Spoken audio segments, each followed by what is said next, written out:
iHeartMedia gives marketers access to the audiences, trusted influencers, and data you need to grow. If you're a marketer, go to iHeartResults.com. The Biltmore Kiwanis Classic races are back. Sunday, May 19th. It's a 15K and a 5K at the beautiful Biltmore Estate. Participants will enjoy a beautiful run on the grounds of the estate, plus a race t-shirt, finisher medal, entry to the estate for the morning, commemorative race bib, and a whole lot of fun. All proceeds of the race benefit the Kiwanis Club of Asheville. For more information and to get signed up, go to BiltmoreKiwanisClassic.com. BiltmoreKiwanisClassic.com. Proudly sponsored by iHeartMedia Asheville. From the Ingalls Studios, this is ESPN Asheville, WPEK, W225CJ Fairview, WMXF Waynesville, and iHeart radio station. Now, your chance to win $1,000. Just enter this nationwide keyword on our website, green. That's green. Enter it now. Log on now to ESPNAVL.com. And good luck from your friends at ESPN Asheville. The pounding begins. The wagons are circled. Every wind is raidered. It's football time in America, and this republic has never been stronger. The Sportsocracy, Beer City's best sports talk. Live from the Ingalls studio.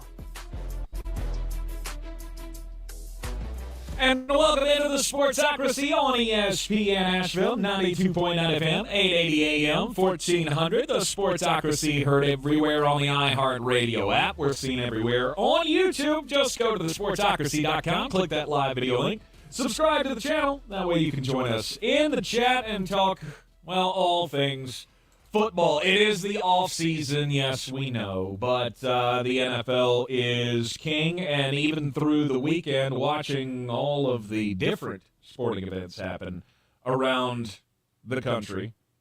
You got the NBA playoffs, Major League Baseball, NASCAR had the closest ever finish this weekend. It all still just comes back to the NFL, and if you need proof of that, the Tom Brady roast on Netflix is the number one thing that everybody's talking about right now. I feel like we should roast more people. I voted to roast Tank on this show today, and he was not okay with that.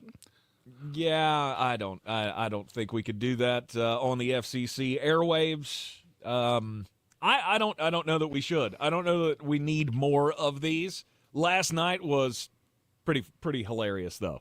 I didn't see it in real time. I went back and watched some of it this morning. I haven't gotten through all of it, but there were definitely some major highlights in all of it, and I was afraid that it wouldn't be as no holds barred. I don't know why I was afraid of that, but I was. When I saw that this was being advertised, they're doing a roast of Tom Brady, I don't know why I thought they're gonna take it easy on him. If you thought they were going to take it easy on him, you're out of your mind. Because I'm actually shocked they didn't go further. I don't know how much further you could have gone. I mean, I have a couple ideas. I just don't think I'm allowed to say them. They went everywhere with Tom Brady, immediately jumping in on, of course, all the Giselle stuff. The jiu-jitsu references were fantastic. She's taking 8 classes a day, Tom. How did you not know? You're the smartest quarterback in history. How did you not know that this was how this was going to go, that we were all going to get up here and make jokes about the karate teacher who took your wife? Although I will say this was the opening of it was one of my favorite parts. I'm going to play some audio here for you. By the way, single life is what you deserve because you had no choice. Giselle gave you an ultimatum. Giselle said, you retire or we're done. That's what she said to you, Tom. You retire or we're done. And let me tell you something. When you got a chance to go 8 and 9 and all it will cost you is your wife and your kids, you got to do what the you got to do. Do you understand me? You got to do what you got to do to go 8 and 9, right, Tom? That's as good as it could possibly ever be. Oh, it was a great way to just launch into it. And then, of course, in true roast fashion, everything went off the rails after that. Jeff Ross came out dressed up like OJ from hell, which was quite hilarious. Everybody taking shots at everybody. It was awesome. And then Nikki Glaser, who has now, to me, supplanted Jeff Ross as the king of the roasts. Because every roast I've ever seen her on, she is phenomenal. She's absolutely hilarious, and she's so good at this. Her set was probably one of the best I've ever heard at one of these roasts. We do all of these, but Comedy Central's been doing these forever. And I feel like we're running out of people to roast at this point. Well, they just choose very strange people to roast. Hey, Charlie Sheen, I understood why you did that one. Then you got down that rabbit hole far enough. It's, are we sure? Did we need any of that? Because I don't think we did. Did we need to roast Rob Lowe? Yeah, that is one they did, wasn't it? Yeah. Ugh. How many people had to say no before you got to the third in line and in the West Wing? Well, see, here's the thing. You can't do a roast with just anybody, right? Like, you have to have somebody that's got some controversy in their lives. And with a lot of, like, you said we need to have more of these. Of all of the sports people, who else do you think we could have a good LeBron James roast of? LeBron James. Yeah, LeBron James. LeBron James. Never take it, do it now. I don't think he'd ever take it, though. No, of course he wouldn't. You got to actually look. I gained a great deal of respect for Tom Brady last night because you've got to have pretty thick skin if you're going to do that. And he took it all in stride. I do find it to be really funny that his line was talking about Bob Kraft getting over the pantsies at a massage parlor. Oh, yeah. Oh, I've got that sound. Here, listen. This is how it went down when Jeff Ross decided to jump into the Robert Kraft joke. And on the first day of training camp, that scrawny rookie famously walked into the owner Robert Kraft's office and said, "I'm the best decision your organization has ever made."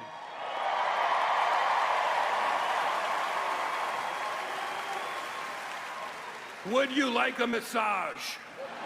It was at that point Tom Brady gets up and goes to the dais. I love Robert Kraft. I love it. Again. Okay.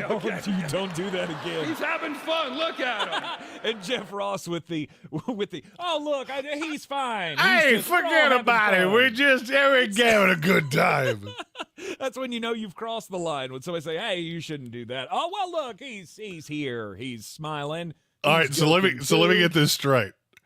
You were fine. You were fine with us talking about your wife who left you for her karate instructor. You were fine with losing your children because of your coming back out of retirement. But the owner of the team you played for getting some happies, that's your line in the sand. It was maddeningly inconsistent, my friend. Well, I mean, I guess I can kind of see his point. Like, he's a guy that he will forever protect, right? It's like the NFL protecting the shield, right? He will forever protect Robert Kraft because he owes everything to Robert Kraft, and Robert Kraft wasn't there to be the target of all of this. And look, I can as soon as you agreed to this, you knew Bob Kraft was on the table. So sorry that it came to light. I feel like you should have known that was coming. Look, I can take all the jokes, right? I can take all of I've heard it all. I've been on social media. If I'm Tom Brady, I've heard every joke that's out there. So I can take it. But Robert didn't sign up for this. And so I could see why he thought it was necessary to do that. I'm with Hubert Queen that you're being a homer for Brady. He says whilst looking at you wearing your Buccaneers Tom Brady jersey. Absolutely. Yeah, I'm celebrating. That was he did a great job last night. That was a schematic choice, wasn't it? Yeah, you looked at your closet this morning and went, "I'm going a knockoff Tom Brady jersey that cost tens and tens of cents." Damn right. Wearing my Tom Brady jersey in solidarity. I mean, I don't know that you're wearing a Tom Brady jersey. That looks more like a Tim Brady jersey. He's a night manager at Office Depot. It was fun. I can't wait to watch the end of it at the end of this here program. By the way, if you didn't see it last night and you want to, once you see Randy Moss come on stage, just skip through that whole thing. That 5 minutes was terrible. Go specifically to funny thing. Go specifically to Tommy Segura and our buddy Burt Kreischer, and just listen to them compare Tom Brady to every serial killer on the planet. Yes. That was a very good part as well, and I also need to know who Drew Bledsoe's ghostwriter is. Whoever dude is, he is on fire. He had a great set at the roast of Tom Brady, and there's no way he wrote those jokes on his own. Because he had some really good, especially the joke where he said, you may have 7 Super Bowl trophies, Tom, but I have experienced 2 things in my life that you will never, which is feeling what it's like to be the number 1 pick in the NFL draft and celebrating a 28th wedding anniversary. Either somebody wrote those jokes for Drew Bledsoe, or he is way funnier than he is talented at playing quarterback. Oh, absolutely. He had a good one on Belichick, too, which said, at least when he got fired, somebody wanted to hire him. Nobody wanted to hire Bill Belichick. I feel like Bill caught a lot of shrapnel last night.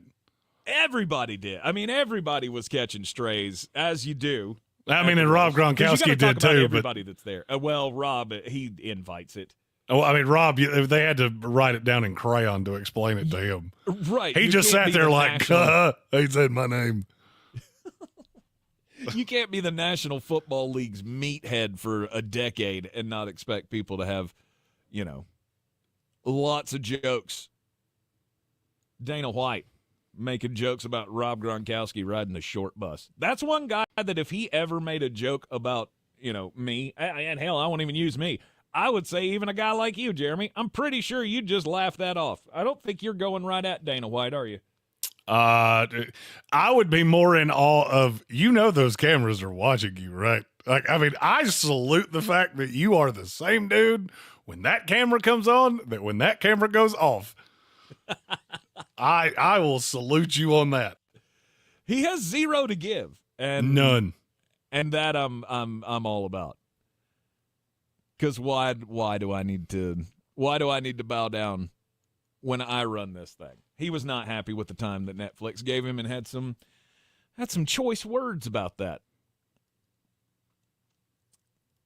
Anyway, you could check it out. It was 3 hours of comedic gold. Well, it was too long. Like I said, the 5 minutes of Randy Moss. Look, every single one of these has the same thing in common. They're all too long. We didn't need 3 hours. Well, everybody's got to get their piece in. Everybody's got to say their piece. And yet we could only give Dana White 60 seconds. Right, you gave Dana White 60 seconds. Kim Kardashian got more time than Dana White did. I will say, I think the winner of the night that we haven't mentioned yet was Tom's jab at Kim Kardashian. That said, I know it was a lot for you to be here tonight because you're terrified that your children are with their dad. You win. That was phenomenal. Yes. Yeah, it was great. It was it was a great capper to a pretty fun weekend. I know you're upset about your nuggies, so not really. We won't talk about that. Not really. I don't really care. I've already got one. Oh, Minnesota knocked you off. That was a short dynasty. Yep, don't care. You remember that parade last year? Because I do. So there's that. We have our first super chat of the day, by the way. Just not letting yourself get caught up in all of the mess, huh? It's the NBA playoffs. I just don't care. Yeah. It is, and it's the start of a series. We all know this. You don't really need to pay attention until it's all on the line. Curtis Davis with a super chat. Yeah. He says, this has nothing to do with sports, but I got to hear Jeremy's take on the Kendrick versus Drake beef so far. Well, oh Lord. Oh, well, I mean, I think you probably already know where I'm going to go with this because I love Kendrick Lamar. I absolutely despise Drake with everything in my fiber, but it has been fun to watch. I hate Drake, or as I like to call him, imitation Lil Wayne. I mean, he's Lil Wayne off Wish. So he would have had to have been so much better through all this it wasn't. It wasn't. Drake's awful. He's the most overrated person not named Kardashian on the planet. For me, he will always be the kid in a wheelchair on Degrassi. I don't care how many number ones you have. I don't care how many albums you put out. That is who you will always be. Forever. So what happened? Why are they beefing? To be honest with you, I don't really know the backstory. I've just greatly enjoyed the diss tracks at each other. Oh, Which I will give Drake that. He does do that pretty well. Now, it's also probably because he's been so easy to make fun of over the years. And then he went and showed his goob. And that always makes it easier to make fun of you. So is that what the track was about? No. It was about all kinds of things. I can't really detail any of it on this show without the FCC getting real angry. Mm-hmm. But after the show, I'll show it to you. Right. Colin Green said Kendrick's going to drop again before the show's over. I'm personally rooting for that. We got another super chat from Pennywise. Yeah! Says, I hate basketball, but Anthony Edwards is nice. He's not wrong. Is he a nice guy, or is this is this the he is him argument? Like, I've been seeing that everywhere on social media for the last few days. People are finally, I guess, catching on to, this kid could be the face of the NBA real soon if he's not already becoming one of them. Yeah, Anthony Edwards is real good at basketball. Guess what? He could have given me the winning lottery numbers at mid-court of game one.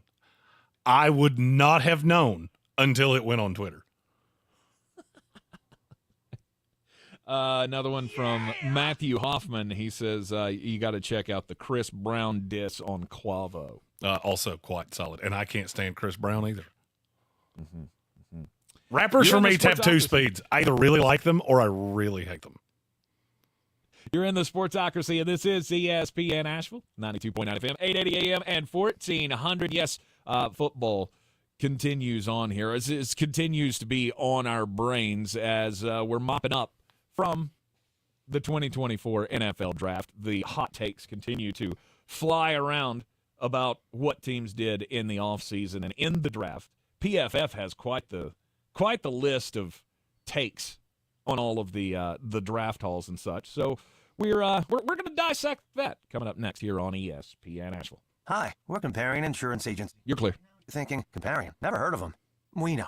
We also know that you have no idea that Comparing Insurance Agents are local and provide expert advice. So to help it stick, we're going to say local agent 4 times.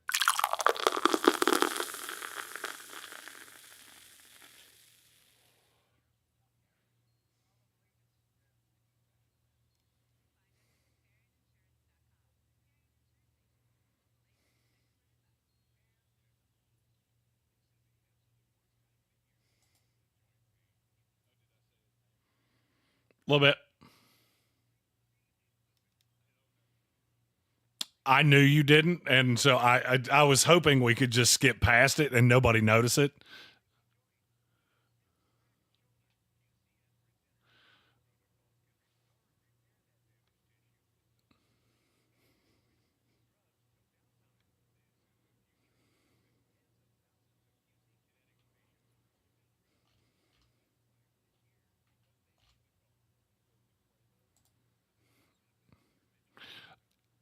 You're not helping yourself here. Oh, I hit the wrong button in the stream.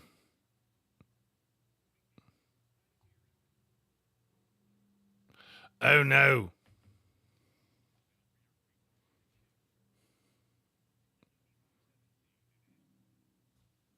Oh.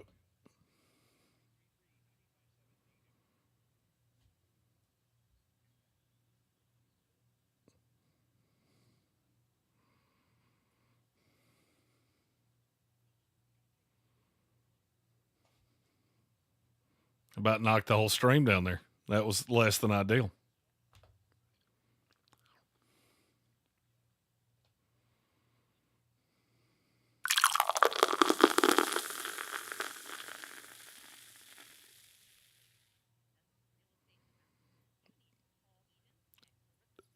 What?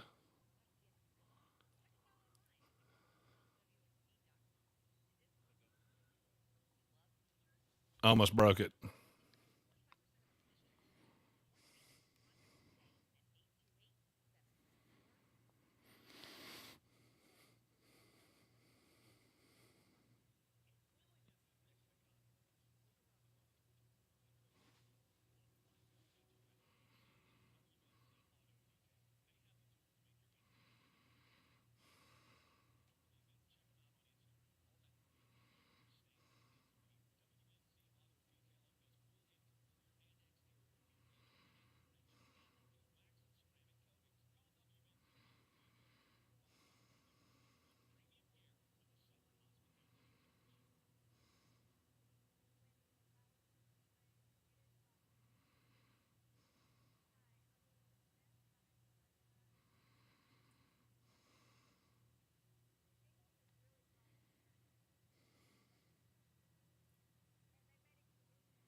We're in the Sportsocracy. This is ESPN Asheville.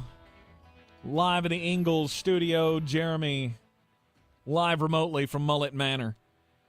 He's all laid up, too. Yeah, I'm in bad shape. And he's been making all kinds of caterwauling noises. It's been hilarious. Yeah, I threw my back out trying to clean out a deep freezer, and I'm in some kind of way. So if you're listening to the YouTube chat and you hear just a tirade of obscenities from kind of far away, that means I have walked away from the desk during a commercial, and I'm trying to hobble my way back here.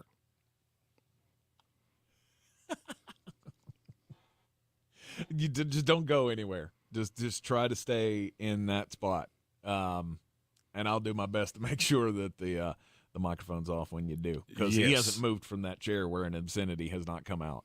Oh, and usually it's a lot of them, so and it's literally the whole way through the house.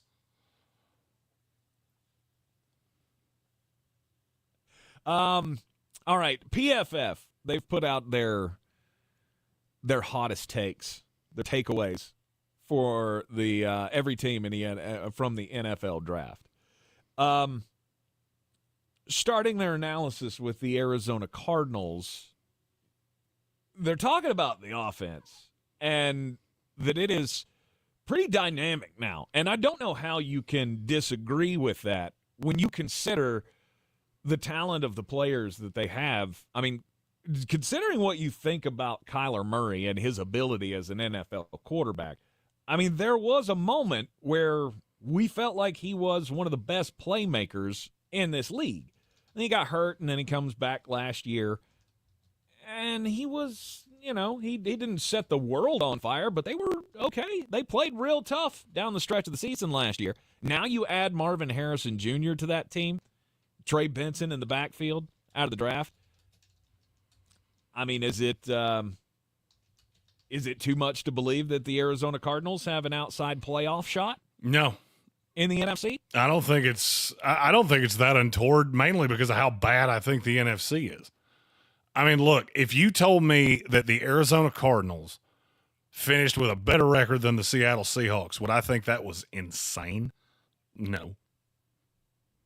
I wouldn't. One of them has Kyler Murray, one of them has Geno Smith. In terms of defenses, yeah, I'll give that to Seattle, and it's really not all that close. But Arizona plays a much easier schedule. I don't think it's that crazy, no, because I do think the offense is going to be good. I still look at the defense as, woo, buddy, that's going to be less than ideal. I don't think they did themselves any favors defensively.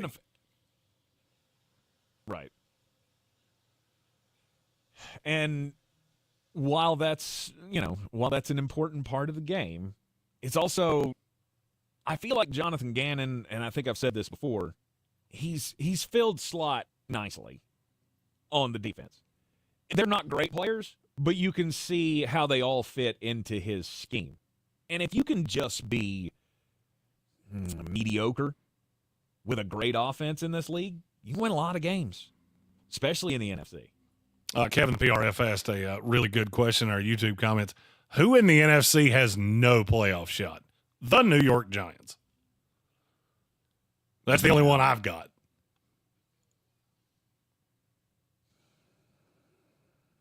I can't think of another team that I just look at and go, you're dead in the water. I can even make an argument. Yeah, no, you're about right. I want to say Minnesota is also in that boat, but they're not. If they didn't have Sam Darnold, I would agree with you, but they do. Yeah, I don't really have another one that has zero shot. The Carolina Panthers would be close, but I'm starting to believe that there might be something there. And in that division, you might have enough to win 8-9 games. That division's so bad that I don't think you can count anybody out. I mean, look, Carolina added a lot of weapons. There are a lot of things to like about what's happening in Carolina. The defense still scares me a bit because you did lose several pieces off that defense. And I don't know that the offense will be able to make up for that, but to say they have no shot, that's further than I'm willing to go. Yeah, I don't think they have no shot. I do feel like they have a minimal shot. But I can see all the positives here for Arizona, especially on the offensive side. I was looking at fantasy ranking. Came out from somewhere the other day. I don't remember where. Ranking the tight ends for next year. Travis Kelce was 2 behind Sam Laporta. Trey McBride was 3. And I looked at it and I thought, that feels off. And the more I thought about it, I think I'm in agreement. I'm not in agreement, but I understand how you got there. I mean, Mark Andrews would be 4. Mark Andrews is still going to be my 3. Kittle's going to be my 4, and it's solely because I'm scared to death of injury history. Mm-hmm. Then you start getting into, I could hear Trey McBride. I could hear Kyle Pitts. The offense definitely has a bright future in Arizona.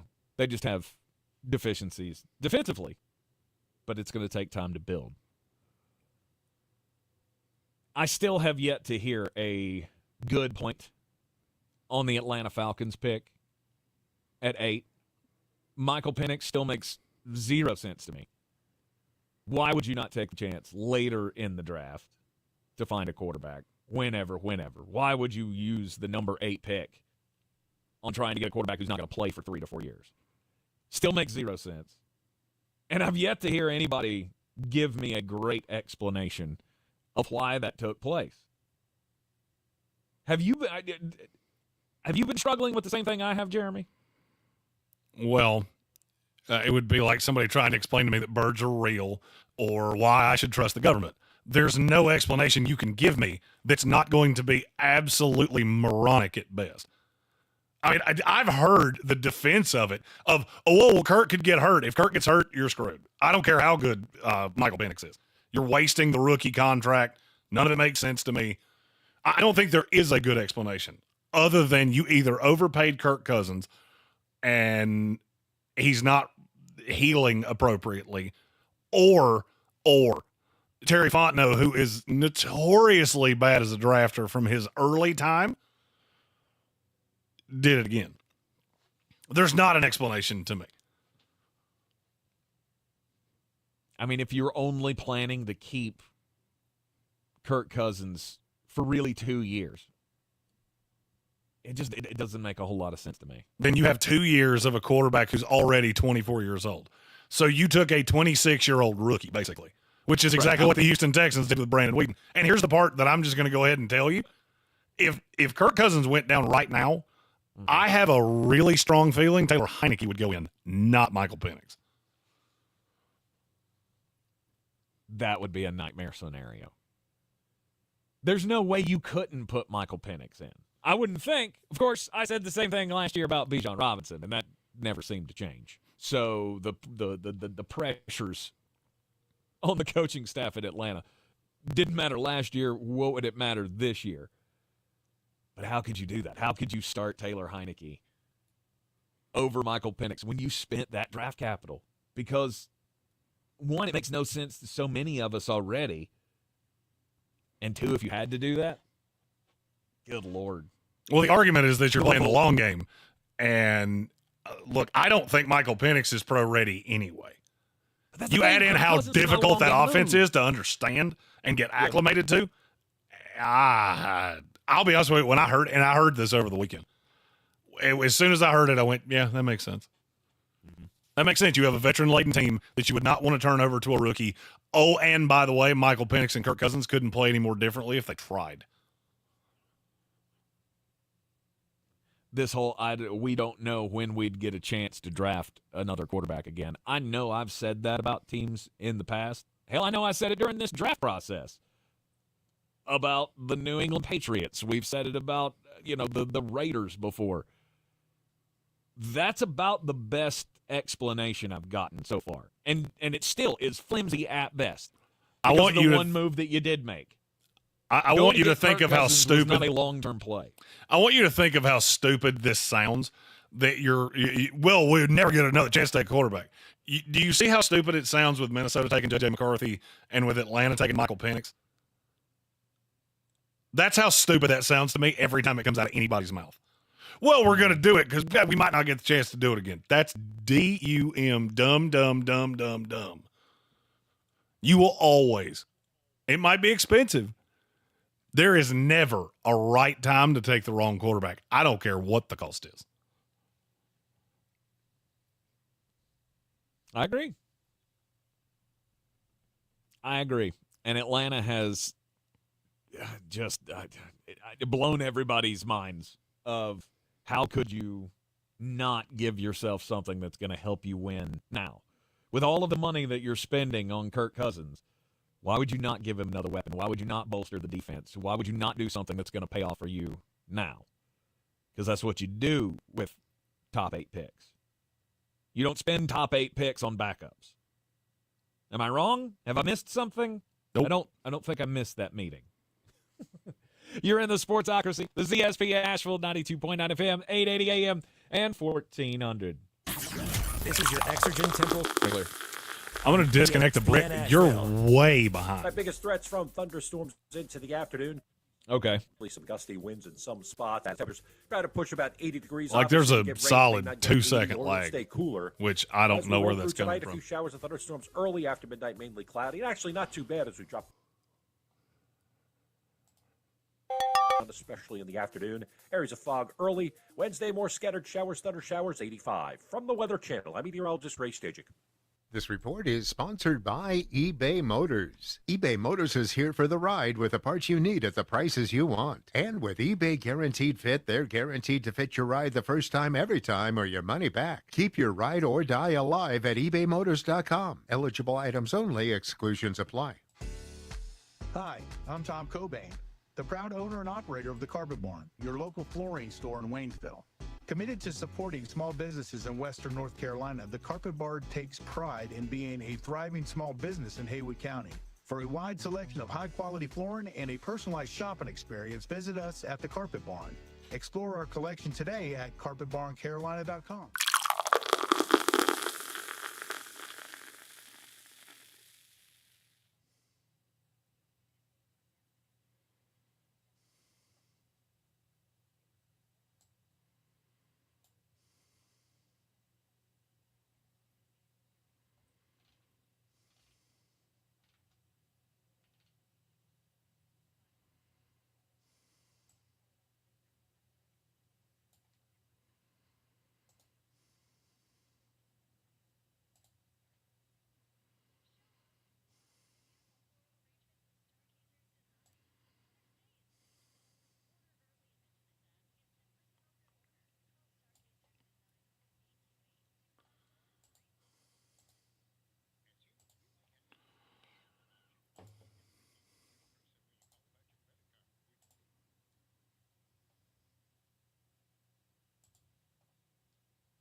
Well, my story is about Travis Kelce, and it's about how weird and stupid people are.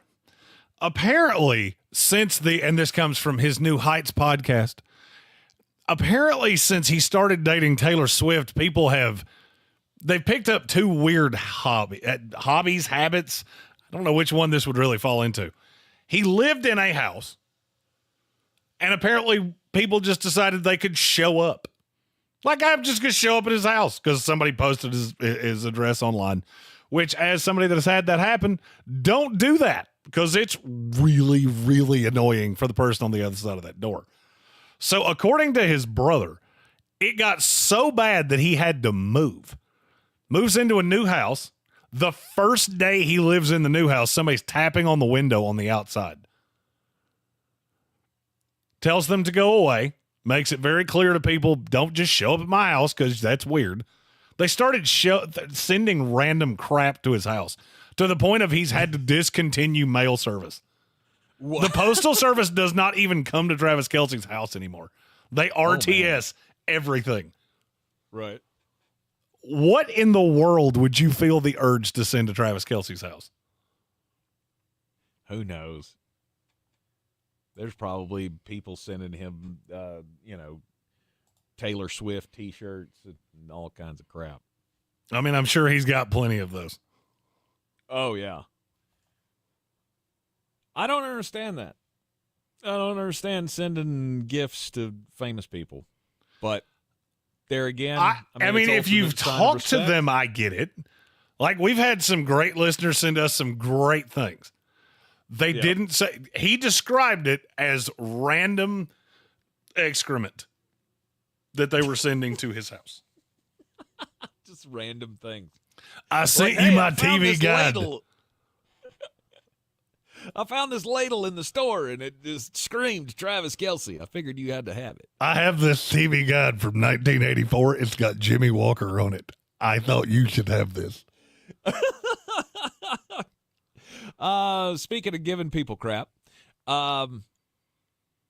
so one of the big boosters of the University of Kentucky program, the basketball program, is the head of the Diocese of Lexington in the Catholic Church. His name is Jim Sitchko. And Jim, he goes on a trip about every 6 months or so to the Vatican. And apparently every time he goes, he takes some kind of a gift for Pope Francis. I guess it's a tradition in the Catholic Church. If you're going to see the Pope, you take him a present or something. So he goes this time because he had a special jersey made up to commemorate the new hiring of their new head coach, whose name is Mark Pope. He's the 23rd coach in UK history. So he had the number 23 Kentucky jersey printed up with the name Pope on the back and gives it to the pontiff. And so now that will, I guess, forever live in Vatican City, where the Pope has his own jersey. And he does not know Mark Pope, which I don't know why anybody would expect that the Pope would know Mark Pope. I mean, nobody at Kentucky really remembered Mark Pope either until he showed up.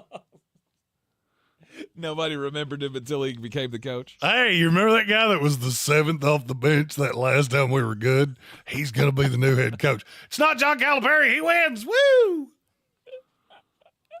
So Kentucky fans now buying into this, that the Pope is now on their side, so guaranteed we will have a first-round exit in the NCAA tournament again next year. I have an idea that kind of goes in the same vein. We will be in Kentucky at one point this year. We will give you more information on that as the off season continues. I say we should take this idea of taking random crap and giving it to the Pope, and we should modify the idea and get something that Mark Pope could actually use and take it to him. How hard do you think it would be to get an apron from Lowe's? because he's going to his need future. that. He's going to need that in about 3 years. It'll cost you 1 U.S. paycheck. But he won at BYU. If you don't return the apron at the end of your shift, they will withhold your paycheck. So you gotta watch for that. Oh, shoot. So it'll cost us at least $75. That's a little rich for my blood. A little rich. Don't need that. Wrapping up from the 2024 NFL Draft. Takeaways from the teams. PFF gives the Baltimore Ravens credit for strengthening their cornerback room, which obviously they did. Nate Wiggins at 30. TJ Tampa in the 4th round. Yeah. I mean, that is a takeaway for them. My biggest takeaway from Baltimore was, why the hell didn't you draft a wide receiver? Oh, we tried that whole passing thing. That didn't work out. Walker. Oh, well, they did draft a receiver, just not one that can receive. I got me a big-bodied athletic freak. Awesome. How's he catch? Not well. I got a guy that runs a 4.39 40, and he's big. How many thumbs does he have? 12. I mean, I like Tez Walker and everything. He was fine at Carolina. Really good on some plays. Not great on other plays. But that's not transforming that room. Like, you went from, hey, we're building a wide receiver room around Zay Flowers, who was a great pick last year, to, wait a minute, we're right back to the same problem of it's Zay Flowers and nobody else. Oh, I feel very sure they improved the cornerback room. I just don't think the one that ends up being a starter is the one you took in the 1st round. That's one of my favorite games to play, is that we look, after the draft has happened, and you look at, and I can really do this a week out, where you look around at all the players that were added, and you start adding putting a percentage on the chance that a guy just busts out of the league. In the top 32, J.J. McCarthy has the highest bust rate. Oh, well, I mean, outside of Bo Nix, which is infinity. Nate Wiggins, 3. Because I see a great possibility that he's never better than the 3rd best corner on that team. Okay. Just because you think Tampa's better? It's not so much that I mean, look, I had TJ Tampa rated not far behind Nate Wiggins. I just think he fits that system exponentially better. I don't love Nate Wiggins. And I told you in the pre-draft process, this is a kid that's basically going to have to change the entire way he plays corner in the NFL because he will get beat like a kettle drum. He'll try that let me sag off Tyreek Hill thing one time. Mm-hmm. And when he gets double moved and he's 40 yards behind Tyreek Hill, like, oh, that's why they told me not to do that. Did you see the report that? Did you see the report that the Ravens turned down 8 offers for that pick at 30? Yeah, and that comes up every single year. Of course they did. I'm going to tell you a dirty little secret. If it's a pick that's either 30, 31, or 32, every team in the top 10 of the 2nd round at least called to see what it would cost because they want that 5th-year option. And if it's not a crazy amount, we'll do it. Yep. Apparently they didn't get the offer that they wanted. They decided to keep the pick. In fact, Eric DeCosta saying there was no way we were trading the pick if Nate was on the board. So I don't know if that's the lip service afterwards of, yeah, we turned down 8 offers, but that was our guy. We had him targeted. Or if that actually is the truth.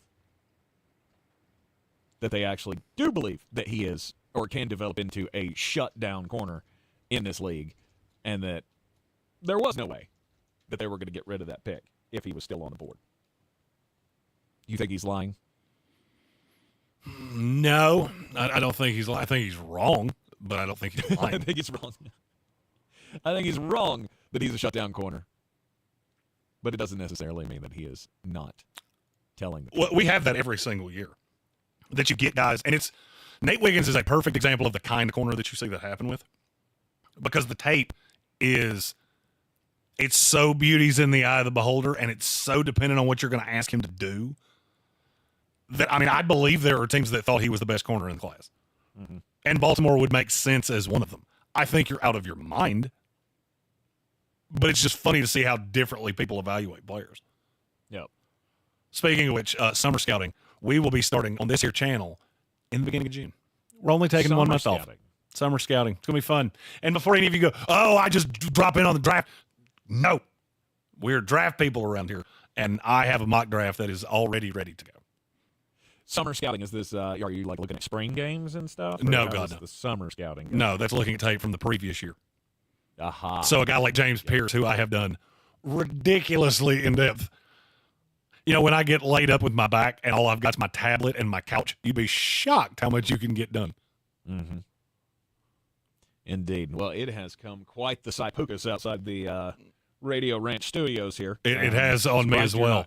I was going to say, surprised you're not hearing the rain and the thunder over the microphone here, but I understand we're having some connection and delay issues, and that's probably why on the YouTube stream, so just bear with us. I'm just shocked it just started for you because we're not that far apart, and it has been end of days outside my house for the better part of the last 50 minutes.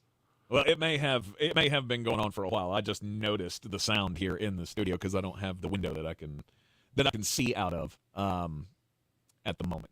All right, Jeremy, the last one we'll do here before the bottom of the hour break. The Buffalo Bills. Balanced offense. That's the takeaway. Now, after Stefon Diggs is gone, Keon Coleman has been brought in. Ray Davis has now been brought in to be a backfield mate for James Cook. I just look at Buffalo and go, your attrition is the end of you. I don't see you as a contender anymore. I don't either. Now, look, if they were in the NFC, I would probably feel different because you would have clearly the best quarterback in that conference. In the AFC, you have just in your division Tua and the Dolphins. So you've got that just juggernaut of speed. You've got a Jets team that maybe I'm a little biased. I don't really see a big gaping hole on that roster anywhere if Aaron Rodgers is healthy. That's just in your division. Then you look to the north where you've got Joe Burrow and the Bengals. Whatever you're going to get out of that Browns team that's really good defensively and has a crazy amount of talent. Pittsburgh, who's always hanging around at 9 wins.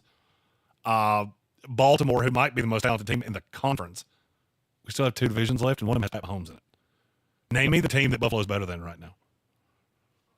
I mean, I love Keon Coleman. Do I love him as your number 1? Not particularly. But you've got Khalil Shakir and Hunter Renfrow. Sweet. Did that deal finally get done? The Hunter Renfrow deal, that's done? I don't know that they've put ink to paper yet, but that was where it was headed. But it's going to. It is sources saying, as the last report that I saw on that, is that he will be going there, but nothing official. Here's my question. This is one of those builds that I look at and you go, you got a whole bunch of 3 receivers. Congratulations. Here's my question. I mean, I don't know what Keon Coleman is or what he's going to develop into, but at least for the first year, he's not going to be great, I wouldn't imagine. I think he will be really good as a rookie.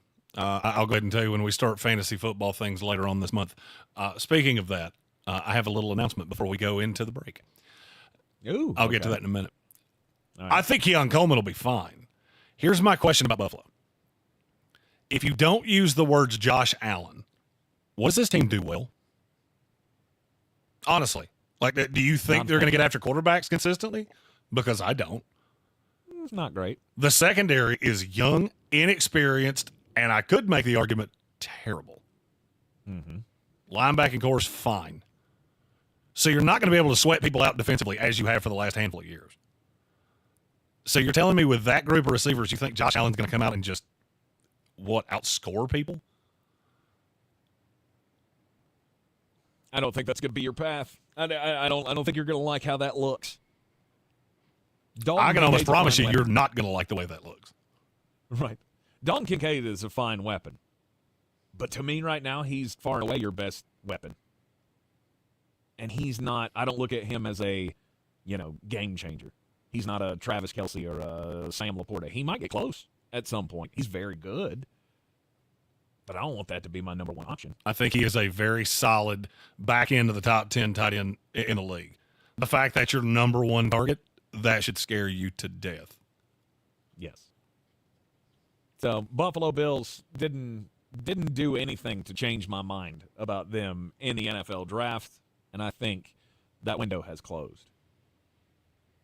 All right, Jeremy, what's your big announcement here before we go into the break? So fantasy football is a thing that we take very seriously around here. And one of the biggest fantasy football tournaments, games, I don't really know what to call it, is the Scott Fish Bowl. I've applied every year that we have been in doing this show. I've applied every single year. And I got the golden ticket on Saturday. I will be in the Charlotte live draft of the Scott Fish Bowl on, I believe it's June 17th. I'll check the date in the break. But I will be one of the live drafters. We're trying to get Tank in it, too. We've literally been throwing darts at this board for, 5 years now? Yes. You played in a couple satellites. Yeah, I got into a satellite a couple of years, and then I didn't do well enough, shocker of shockers, to be promoted into the big contest. So, yeah, but you're in the actual... I'm in the actual Scott Fish Bowl, yes. I'm in the not satellite. No, I'm not in the satellite. I'm in the live draft it's at some brewery in Charlotte. I'll check the date in the break.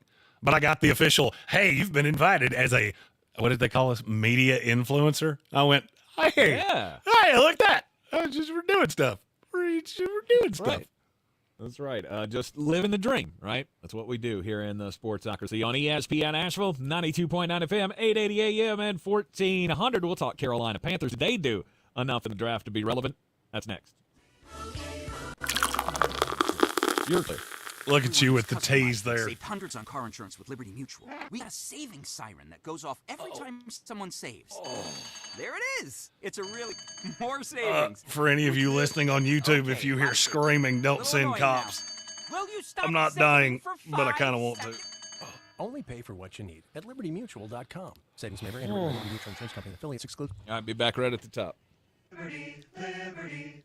Easy Cater. 100,000 restaurants, one platform. Need food for a meeting or a company event? Easy Cater has everything you need to make food for work, work. With easy online ordering and reordering. Save your favorite orders, make edits as needed, and click. We even help you with expenses by keeping your receipts all in one place, which means all you need to do is sit back and enjoy the food. From ordering to reporting, Easy Cater has everything to make food for work, work. Order 24/7 at easycater.com. I'm Kareem Abdul-Jabbar. I learned about atrial fibrillation the hard way. My symptoms would come and go. Shortness of breath, fatigue. I kept going. Then I got so lightheaded, I couldn't. My doctor said I have AFib, so I'm about 5 times more likely to have a stroke. Other symptoms, irregular heartbeat, heart racing, chest pain can come and go, but the risk of stroke stays. If you have symptoms, tell a doctor. Visit NoTimeToWait.com. Sponsored by Bristol-Myers Squibb and Pfizer. We're back counting down to kickoff. Let's look at today's 3 keys to premium pre-gaming with Beast Unleashed, presented by Monster Brewing. Number 1, beat the heat. Unleash the beast with bold, familiar flavors, 0 caffeine and 0 sugar. Number 2, running the option. There's 4 to choose from: White Haze, Heat Perfect, Scary Berries, and my personal favorite, Mean Green. And number 3, at 6% ABV, Max Protect. Always drink responsibly, and you must be 21 or over. Beast Unleashed. Available at your local retailer. At Ingalls, we're proud to work with hundreds of local farms and businesses in the communities we call home. Not only does it ensure that you get top quality, fresh items for your family table, it's a way for us to support the amazing individuals who pour their heart and soul into delivering the very best they can do. Quality, freshness, community, it's all Ingalls. Low prices, love the savings. This is your Exergen Temporal Scanner weather forecast on ESPN Asheville. Our biggest threats from thunderstorms into the afternoon could be some downpours, potentially some gusty winds in some spots as temperatures try to push about 80 degrees. Obviously, if you get rain, you may not get 80 or you'll stay cooler. As we roll through tonight, a few showers and thunderstorms early after midnight, mainly cloudy. And actually not too bad as we drop to the upper 50s. Tomorrow we get to about 85, warm, humid, and more scattered storms around, especially in the afternoon. Areas of fog early. Wednesday morning.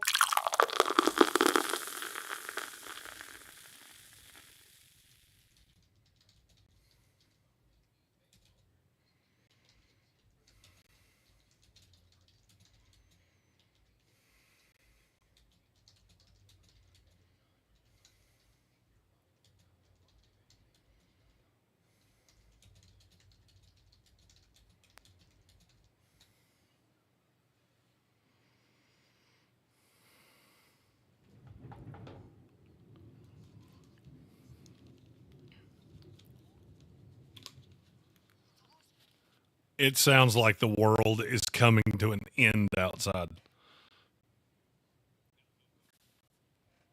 I don't know that I've ever seen the sky that dark.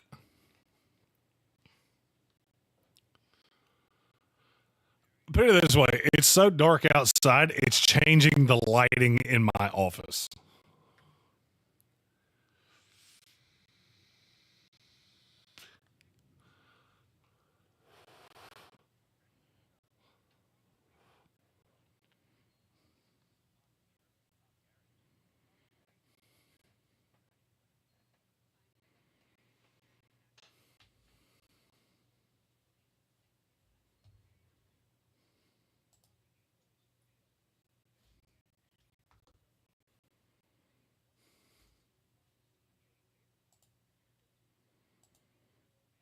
I-10.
Oh, and this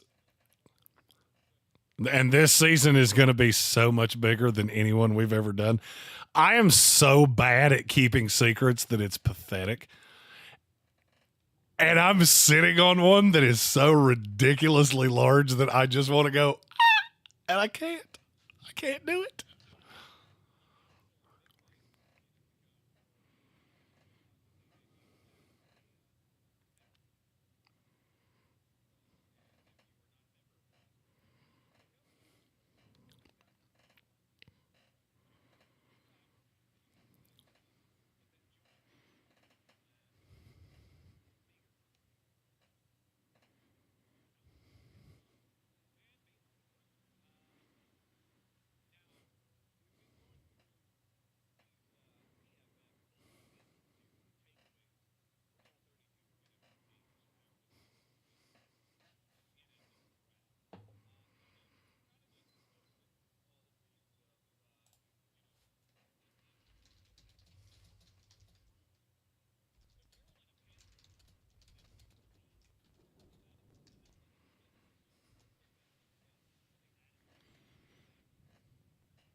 And Jatavian Sanders, which is, I mean, frankly, you couldn't get any worse than their tight end room was last year. But adding a player that I actually believe in that much really helps. Look, I said this from the time we were at the Combine. I don't know how good of a coach Dave Canales is. I can tell you he plays the part about as well as any coaches that I've ever seen. He really knows how to be the CEO in the room. And if he is just an abject disaster, I'm going to be stunned. There were, look, we saw every coach in the NFL over the course of a week. I don't know that I walked away from any of them as impressed as I was by Dave Canales. Did not. Dave Canales proved to me that he's got the wherewithal to have the look, to say the right things, to have the right kind of motivation, and I think big things are on the way. And you couldn't have picked anybody better to get the most out of Bryce Young. And he has added weapons. I mean, you go 4 or 5 deep now on your targets, maybe 6. The offensive line hopefully will be better. Could be any worse. It couldn't be any worse, but you definitely added talent with Robert Hunt. Damian Lewis at least fits the scheme. has a history with the head coach, so we know why he got the deal and why he got as much as he did, because he fits what they want to do. A guy who got the most out of Baker Mayfield and Geno Smith, I think, is going to be just fine with Bryce Young. Well, I mean, and I guess the last thing you said there is the biggest takeaway I have is we see what happened with Bryce Young last year, and I feel like it's almost just become like a vogue thing to say that he's going to be a bust. He's still super talented. And we've seen a lot of really good quarterbacks in the history of the NFL come in their first year and just be dog water. Peyton Manning broke an NFL record for interceptions. Mm-hmm. Drew Bledsoe, who we were talking about earlier in this show, he wasn't good either. There have been a lot of guys that came in year one and struggled, and they tend to figure it out in year two, and then you really see the jump in year three. You add a coach like Dave Canales that I've seen get a lot out of a little. I'm really intrigued to see what he can get out of a lot. Well, it just got to the point last year where I felt bad for Bryce Young by the end of the year, because I would watch Carolina Panthers games and I would watch his offense out there, and he has no protection. He has no real stud receiver to hit, no time to even try to make a play develop or anything. And on many plays, it just felt like he's taking the snap and not getting killed and just throwing it away, and immediately just, throwing the hands up going, what do you want me to do? I felt bad for him at times last year. And I think at least they've made some improvements where we will have a less exasperated quarterback who doesn't know what to do. Well, I mean, I could make the argument that Carolina now is top 12 in the NFL in weapons. I mean, I'm going from running back, tight end, wide receiver, all of it. You have 4 legit starting receivers in the NFL, I think. Mm-hmm. You have, I think, a legit tight end. He was my tight end, too. I had Jatavian Sanders at the top of the second round. You got him at the top of the third day. I think he comes in as a plug-and-play starter immediately and will help those outside receivers because he's such a seam stretcher with how big he is. Mm-hmm. Then you add in the fact that I believe you actually have a legit running back in Jonathan Brooks instead of trying to cobble together 3 guys that all do one thing. I would be encouraged if I was a Panther fan, and I'm not going to lie to you. I keep looking at that 5.5 wins. It feels like a nice wager to me. Yeah, over 5.5. It still feels lofty. I'm not saying it can't happen. I just don't think that I would be putting any money on it. I probably will not have a bigger wager on anything all year if that doesn't change. Okay. All right. 5 wins is very light, and that Carolina roster is not that bad. It lacks high-end name talent, but it doesn't lack talent. Speaking of which, a little birdie has told me on good authority that the NFL schedule release will be happening within the next, I don't know, like 96 hours. Ooh. Okay. I thought that was a scheduled thing that was supposed to. I didn't know they could just. Here it comes. That's what they do every year. You get that. I won't be shocked if we have breaking news that it's coming, maybe Thursday, by the end of the day. All right. There were 2 potential dates. It's either this Thursday or next Thursday, and I've heard it will be this one. From one team that has hopefully improved their offense to another team that I think has no doubt improved their offense, and they may break every record that the team history has. The Chicago Bears. With Caleb Williams and those weapons, the improvements that they've made over the offensive line. I mean, this is a team that's never had a 4,000-yard passer, and they might very well get it in Caleb's rookie year. I would not hold my breath on that. That's a lofty standard for Caleb Williams, especially with how much they're going to run and how good the defense is. Mm-hmm. I mean, I think he can come close, and he might have that. What you just did has been my fear with Caleb Williams the whole time. Is that the thing you just said was we're going to have Caleb Williams do something that no quarterback in the history of this franchise has ever done. Yes. And fact or fiction, if he doesn't do it, it's going to feel like a bit of a letdown. Fact. There was my problem the whole time. And now you see him at Cubs games, and everybody loses their minds because he raises his hand and he looks happy to be here. Although I will say this, what did you think he was going to look like? As soon as Chicago took him, did you think he was going to look like a detainee at Gitmo? Like, did you think he was going to be up in the press box holding up a little sign that says, please send help? Right. I mean, there were some that thought that. I remember the initial reaction. Oh, he doesn't look happy. Are you sure? Because he looked pretty happy when he was screaming across the stage as the number one pick. Look, you may not looked pretty happy when he walked behind me too. Oh yeah, you may not think that it's that he's too happy to be going into the Chicago Bears, who have destroyed every quarterback that they've ever had. But he's still the number one pick in the NFL draft, and he knows the game. I'm going in to the best situation that any of these quarterbacks have ever gone into, and yeah, the expectation is already there that the Chicago Bears, with what they've done, what they've added with Keenan Allen, obviously DJ Moore still hanging around in there, and with bringing in Shane Waldron, this team is immediately going to be expected to threaten for a playoff spot. You were 7-10 last year, and yeah, 4,000 yards is that's you can sneeze at 4,000 yards in this NFL. So yeah, you're going to be expected to be the first immediately.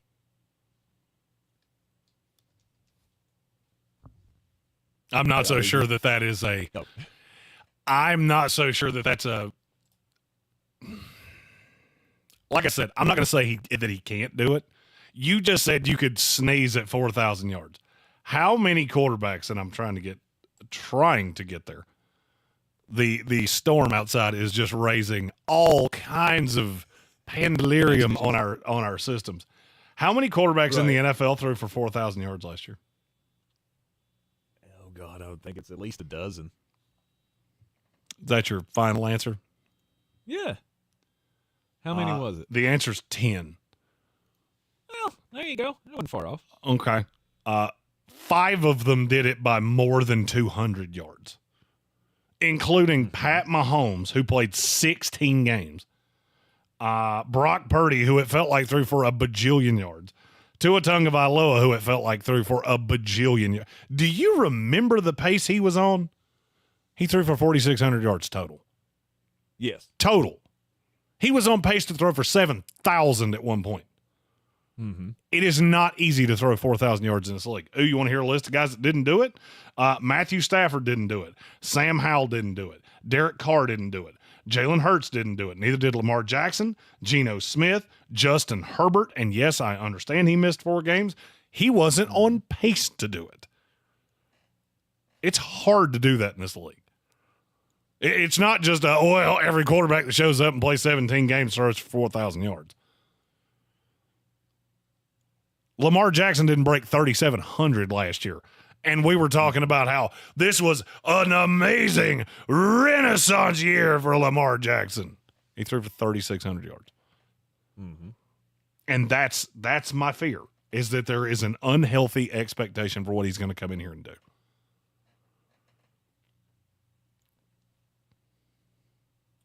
But that's what you get as the number one pick. Mm-hmm.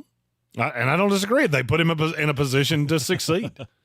Absolutely. And my fear is that 4 games in, when we're looking at a quarterback that's, I don't know, completing about 58% of his passes, has thrown a handful of interceptions, a couple of which are probably pretty gruesome, do you turn on him that quick? Because Chicago is a city that turns on guys real fast. And I just saw that scene of him at Wrigley yesterday, and that was all I could think about was, man, you look overjoyed right now. How long does it take before you're booing him? Because Chicago is one of those teams that we talk about these every year. It really matters how your schedule is stacked. Because if you're playing Detroit early, if you're playing Green Bay early, I don't remember which divisions that the North plays. If you're playing a couple of those AFC teams early, this might not start particularly well. Because I like that defense. And I like the pieces around Caleb. It's a lot of new pieces. You're expecting a lot of guys that have never played in this offense before to just walk in and it be seamless. Because outside of Cole Kmet and outside of DJ Moore, there's really not a lot on this offense that's going to be the same from last year. And none of it's going to be really the same because you got a new offense being implemented. Just something I feel like needs to be said on repeat to kind of just set the expectation appropriately. Right. Chicago Bears, again, they're not the offensive juggernaut. Never have been an offensive juggernaut. They've done everything in this offseason to ensure that they can be, or that they can at least be in the discussion. You mentioned weapons a few moments ago, that Carolina's got one of the top groups of weapons. Where would you put Chicago? 2? Between Rome Odunze and DJ Moore and Keenan Allen? They'd be in the top 5. I don't know that there's a better one. They'd be in the top 5 for sure. Expectations soaring for the Chicago Bears. And how long will he have? How long did they give Justin Fields? I know that complicates things for Caleb because you're still going to have people in that fan base that are on the Justin Fields, we made the wrong decision, if Caleb comes out and stinks. But does the fan base embrace him as the future now? Do they put that Justin Fields thing away? Or does it continue to muddy the waters of Caleb's success and how that's perceived? It could go either way. And I'm sure for the fan base, it will go either way. I think he's going to have a pretty long leash. I could be wrong. You're in the Sportsocracy, and this is CSPN Asheville. Bonus bucks. Your clip. 10 for. Nope, not those. These. Win $1,000 in bonus bucks right here. Keep listening for the keywords to enter at our website. Brought to you by Discount Shoes. Step into savings at Discount Shoes in Brevard Road. Find your favorite brands for the whole family at unbeatable prices. From sporty sneakers to chic sandals, we've got it all. Is it still storming over there? Deal that'll have you stepping in style. Just wow. $12.55. It's starting to lighten up, though. I was going to say, it's like sunshine. Scratch off, Mr. The evil cloud is making its way away. Bringing luck and joy to so many people. First, I'd like to thank those who invented the calendar, and to all the first Tuesdays many years ago, and to all scratchers out there. No matter if you use your nail or a coin, we all share the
It got so dark in here, I had to turn my external light on.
Another thing that's wreaking havoc on this is that I have all of the materials for all of the things this year still on this computer, getting ready to replace all the new stuff.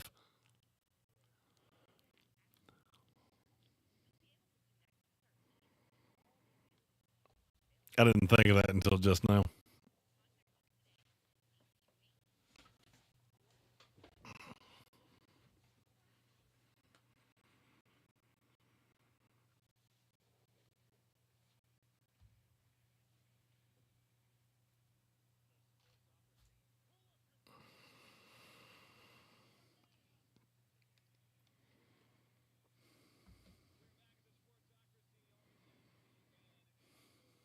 Continuing to roll through some of these bold takes about the NFL teams following the NFL draft. PFF throwing out their big takeaways for every team. And talk about the Cincinnati Bengals swinging for the fences with Amarius Mims and Jermaine Burton. I mean, those are high-ceiling players. They're high. They're very low floor players too. That's what I was going to say. But they're also like guys that, I mean, I wouldn't be completely shocked to find out that Amarius Mims and Jermaine Burton don't turn into even serviceable players for their team. I don't know that they have to. That's kind of the beauty of what Cincinnati did here. If Amarius Mims doesn't play a snap in 2024, I think you did it right. Jermaine Burton, he probably is going to have more of a role, but it doesn't have to be much of one. That Cincinnati team is really good. You got to have a quarterback because with Jake Browning, you'll be on the outside looking in like you were last year. That more falls on Joe Burrow than it falls on anything else to me. But I don't necessarily know that I would consider that as swinging for the fences. Swinging for the fences would have been making that trade for Brock Bowers at 12.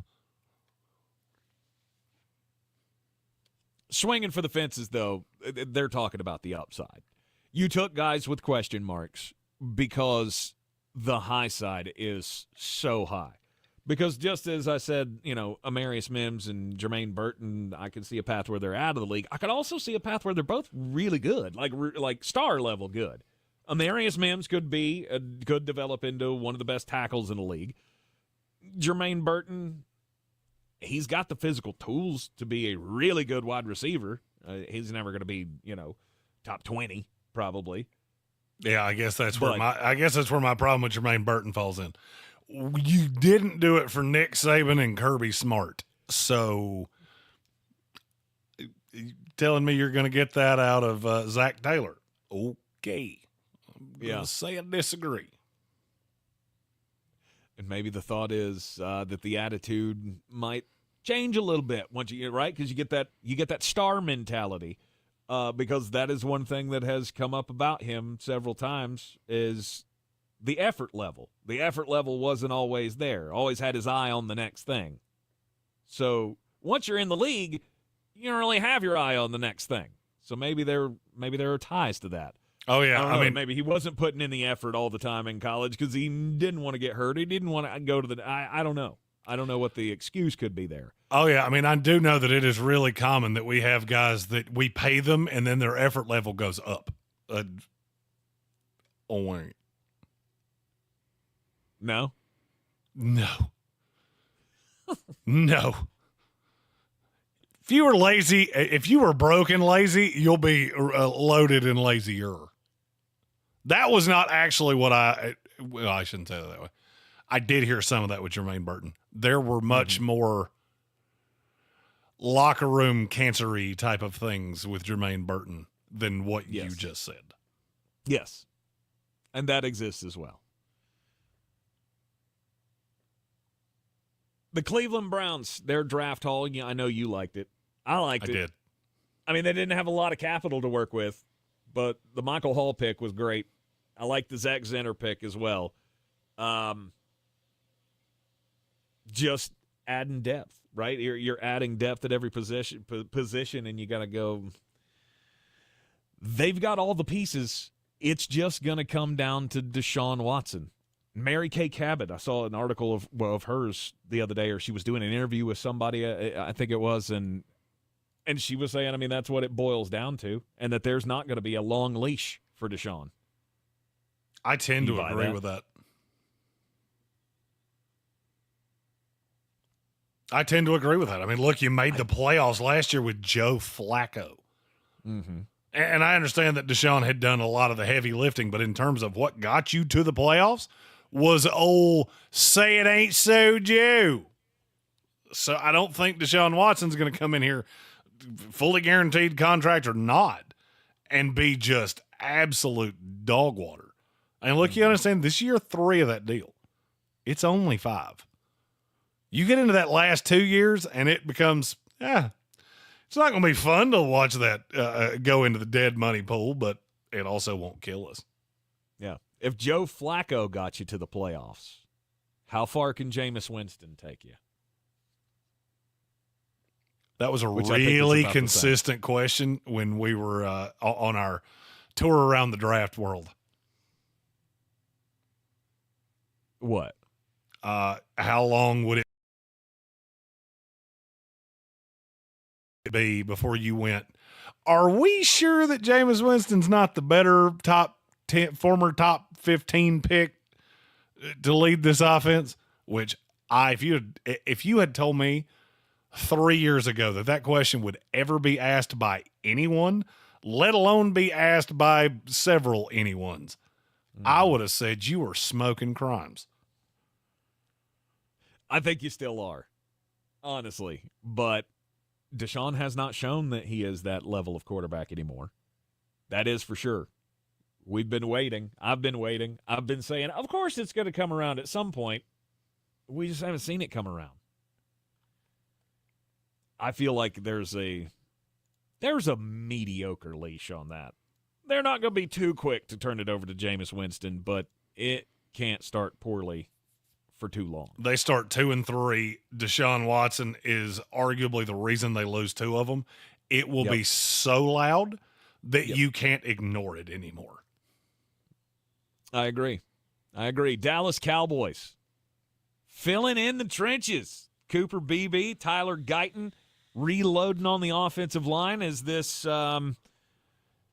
another banner draft that we can look back years from now and go, oh, yeah, that's how the best line was built? It could be. Because we've seen this organization do this several times. It could be. Dallas tends to, and it's not always true, the CeeDee Lamb draft completely flies in the face of what I'm getting ready to say. The best class hauls that Dallas has had over the last 15 years are the most boring hauls they've had. Usually when you walk away and just go, man, that's when they've crushed it. And I did do a little bit of that walking away this year. So, I mean, it's possible. I don't necessarily think that's how it's going to go because I don't really care how good your line is when you're counting on Ezekiel Elliott as your running back.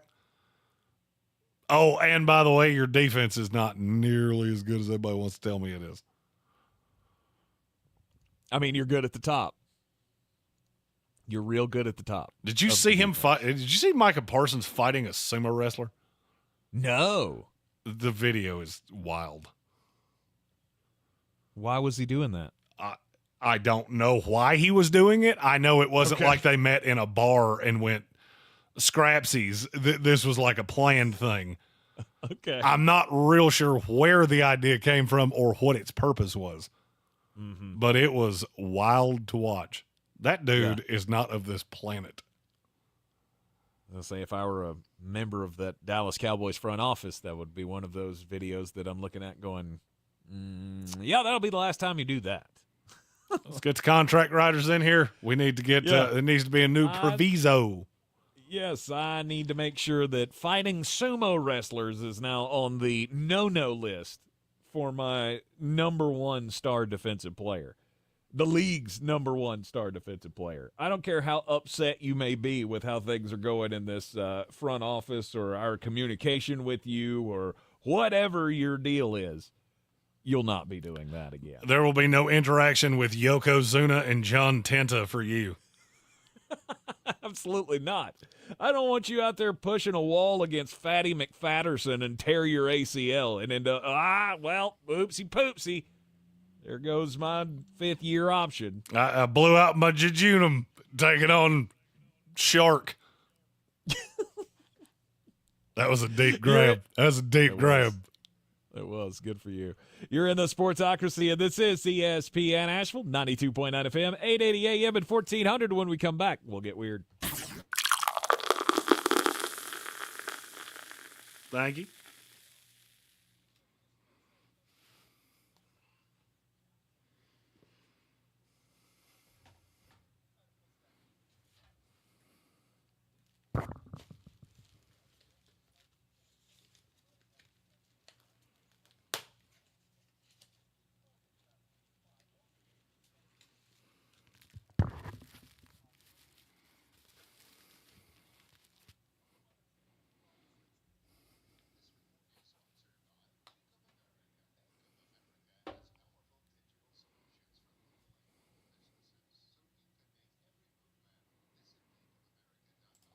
Banking for business to learn more. Bank of America, N.A. Copyright 2024. GiveMeTheVin.com is paying top dollar for your car, truck, sports car, exotic. I told my buyers, let's get them bought. Right now is the time to go. Sell us your car. GiveMeTheVin.com. So easy you can do it in your underwear.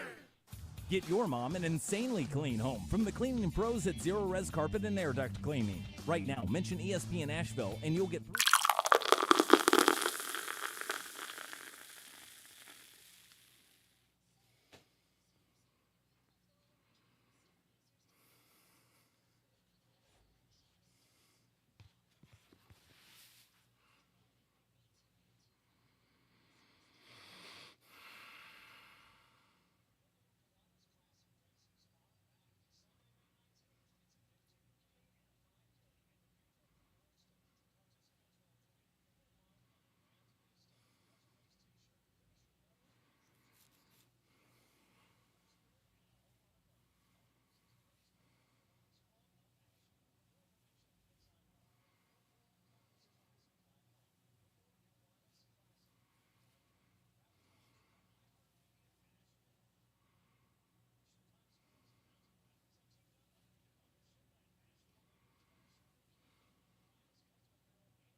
ESPN Asheville. This is the Sportsocracy, and it's time to get weird. Just to clean up from the last segment here. Yeah, so Micah Parsons was fighting a sumo wrestler. Yes. Apparently him and CJ Stroud are on tour with a bunch of dudes from Bleacher Report, and they're in Japan. Or, no, it says they were in Japan after hosting a youth football camp in Beijing, China. They went to the Great Wall, and then they went to Tokyo. They went to the Tokyo Dome. They went to a baseball game, and then apparently they just wound up in this like dojo, just wrestling sumo wrestlers. And yes, the Dallas Cowboys need to step in and stop this.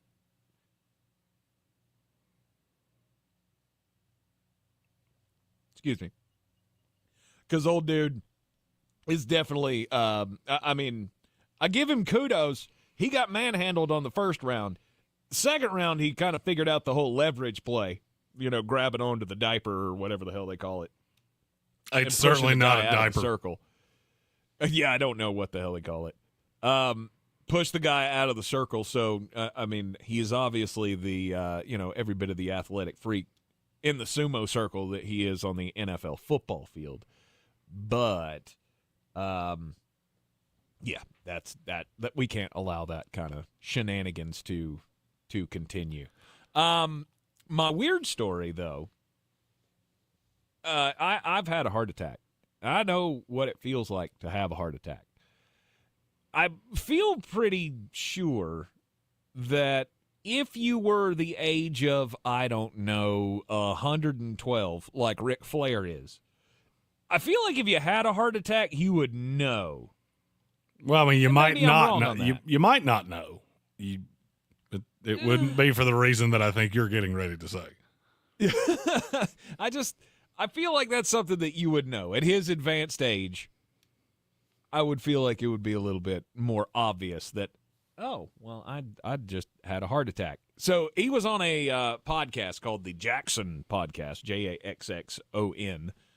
And he said that doctors informed him late last year that he had had a heart attack at some point in the last 2 years. So they hooked him up to the calcium scan and did like a nuclear stress test on him and, you know, shot him up with the dye and all of that to tell you how healthy your heart is, to see if you can see if the doctors can see any damage to your heart. Because, I mean, as he's getting older, he's seeing more and more of his wrestler friends die off from heart ailments that, well, nobody really could detect at this point. So he wanted to go get checked out. They did the tests. They said, you've had one in the last 2 years.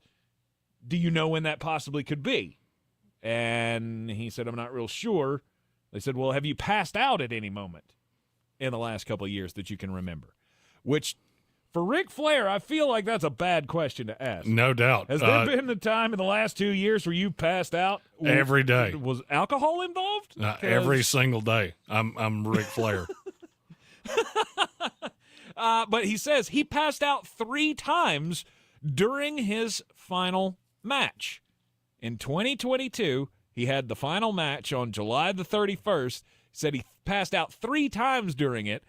He just thought he was dehydrated, so he went back to the locker room with Kid Rock and The Undertaker, drank 2 bottles of Gatorade, and then they just went out and partied all night with Kid Rock. That is true nature boy fashion right there. Well, I had a heart attack, and then I went out and got blitzed with Kid Rock and The Undertaker. I had a heart attack, Bob. Then I went out and had 24 shots of Jägermeister with Mark Calloway and Kid Rock. Yeah. Oh, Ric Flair's a legend. Does the name Alex Shaw mean anything to you? No. He's a TikToker from Florida.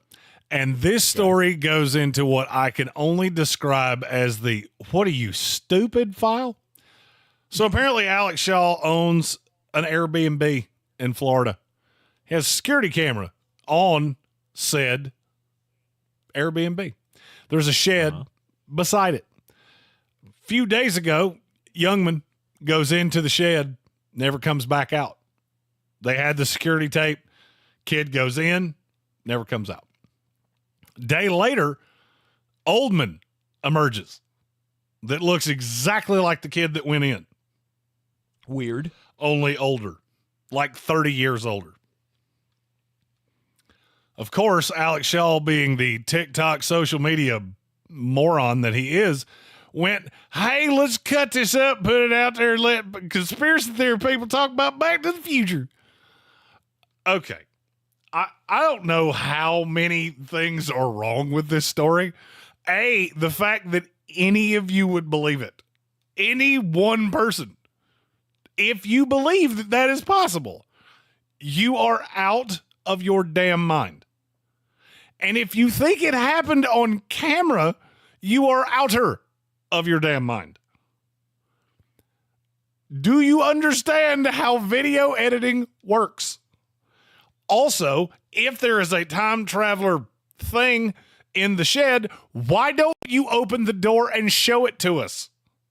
You goob. Because the man won't let us. It's the government. You know what?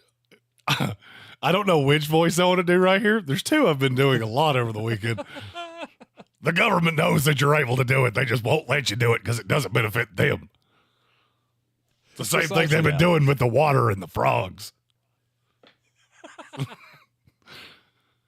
My wife has heard me. Level. Go ahead. My wife has heard me impersonate Alex Jones about 17 too many times over the weekend. Your poor wife, I swear. Everything I did over the course of the weekend. And God bless her soul, when I hurt my back, it was the government. I blame Barack Obama. I blame Joe Biden. You know who did this? Joe Biden. He's trying to silence me because he knows I know the truth. This is definitely the wormhole in a shed is definitely conspiracy level 187. Yeah, no, I mean, that's ridiculous. So they're trying to sell this as young guy went in, time traveled, and came back 30 years older. He went full Marty McFly, came back out. And now here was my question. Did you try to date your mom at any point in that, like Marty McFly did? Don't do that. Don't do that. He wasn't trying to. She was trying to. Well, he was trying not to. Well, look, there's a lot of things you could say to women that will make them not want to date you. If anybody would know that, it should be you, Robert Tank Spencer III. What is that supposed to be? All you got to do is tell her about your experiences in 1995 WCW. That'll be the end of that, I promise. We'll tell you the adventures of the Tank and the Hardcore Wrestling Alliance. You know who was really undervalued? Kevin Sullivan.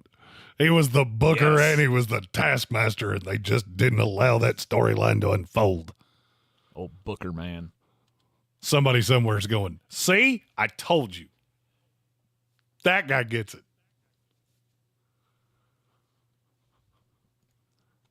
Show him your Ming action figure. I promise you that'll be the end of that. I don't have a Ming action figure. However, I do have a Bubba Ray Dudley action figure. Oh, I think I have the winner of all this. I have the most random professional wrestling memorabilia you could ever want. Oh, yeah? I have an oversized action figure of Tatanka. Let's go. Let's go. That's a throwback. No doubt. I have to ask why. Well, because when I was a youngman, Tank, I was a big fan of crap. I liked it. I liked to buy it, and my parents would do it. And that's why I have a large action figure of Tatanka. I need that big 16-inch toy right there. I also have one of Al Snow as Avatar. Huh? Mm-hmm. As Avatar? That was his name. As like the blue people? No. That's no, Tank. He was not. He was not a blue people. He did wear a weird thing over his face, though. Did he really? You can Google it. I don't it. remember this at all. It was in the mid-90s. Yeah, he was supposed to be like I don't even know what the gimmick was, to be really honest with you. You'll find it. He With wore the a really, mask? he wore a really goofy Oh, vest. Yeah. Wow, I don't even remember that. The vest was removable. Huh. Worst gimmicks of Mm-hmm. WWF history. Look at that. There it is. Right there next to the Berserker. Or the gobbledygooker. The gobbledygooker. Oh, there were such bad ones. Such bad ones over the years. And that rabbit hole, ladies and gentlemen, is brought to you Avatar. by our sponsors. Avatar's pretty bad. I would say Avatar's worse than Glacier. But is it worse than the gobbledygooker, which I just said? It is not worse than the gobbledygooker. There you go. There's somebody listening right now going, what are they talking about? Well, this is what you get into when you don't want to talk about the NBA playoffs. I feel like I want to just put that on social media. Gobbledygooker talk greater than Anthony Edwards talk. How are the Knicks and the Pacers going to match up tonight? Slowly. Oh, you want me to? I'll give you a weather forecast for the NBA playoffs. Slow with a possibility of sheer boredom. Just give me the Jalen Brunson over on whatever. No doubt. That's all I. Because I don't know who's going to guard it. Yeah, you want some DraftKings bangers for tonight? Take the Knicks. Period. As two men that have seen the Indiana Pacers this year, they don't play no defense. No, they do not. They ain't even accidentally done it, not one time. And there is your NBA analysis. Indeed. Those Villanova kids get hot. It's going to be all over but the crying for the Indiana Pacers. So, look, when it comes to going into the next year, there are some teams that have a lot to look forward to. There are some that have zero to look forward to.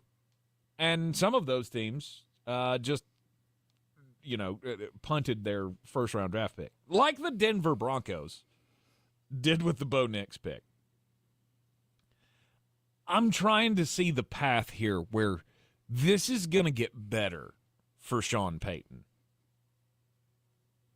How can we blindly believe in this guy still to this point? Is there any room to believe that Sean Payton's going to turn this into a winner?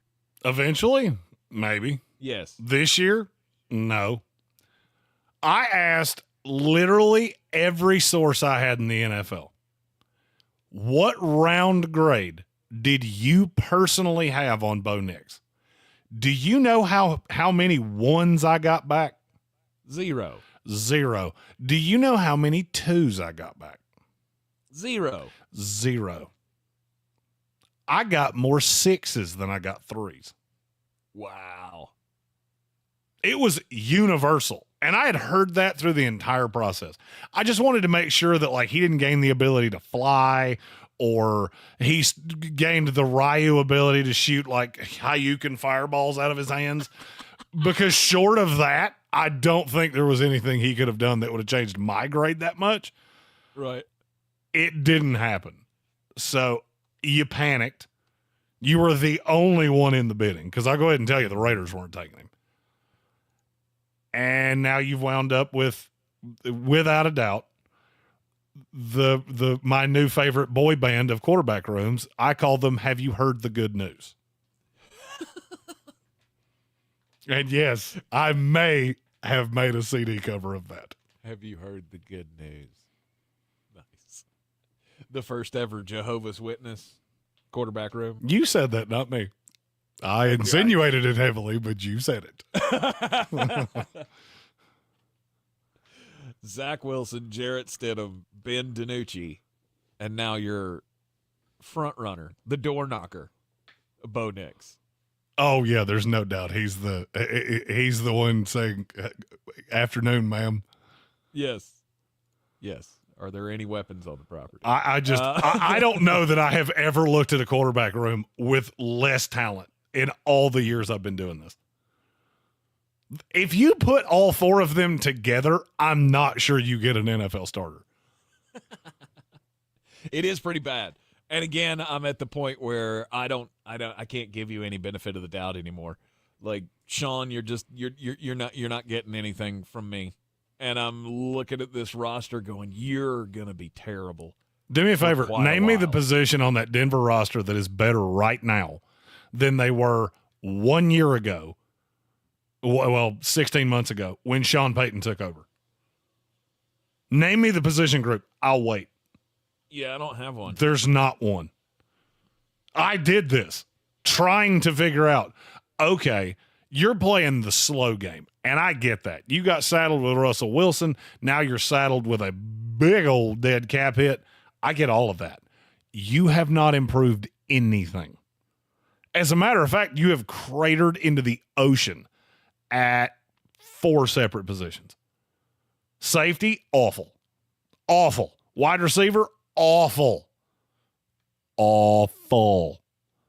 So now you have a mediocre quarterback at best who's coming in to a bad offense with a fine offensive line. Oh, and by the way, one side of your defense could not stop a nosebleed with a factory of paper towels. Good luck with that. Yeah. I will bet you anything you want the Denver Broncos pick in the top 5 next year. When I was going through and figuring out, they picked one in my mock draft, just to be clear, and I'll go ahead and tell you, they pick a quarterback. Because I think Bo Nix will be that bad. That they'll have to do the Josh Rosen. That they go full Josh Rosen and just go, this ain't it.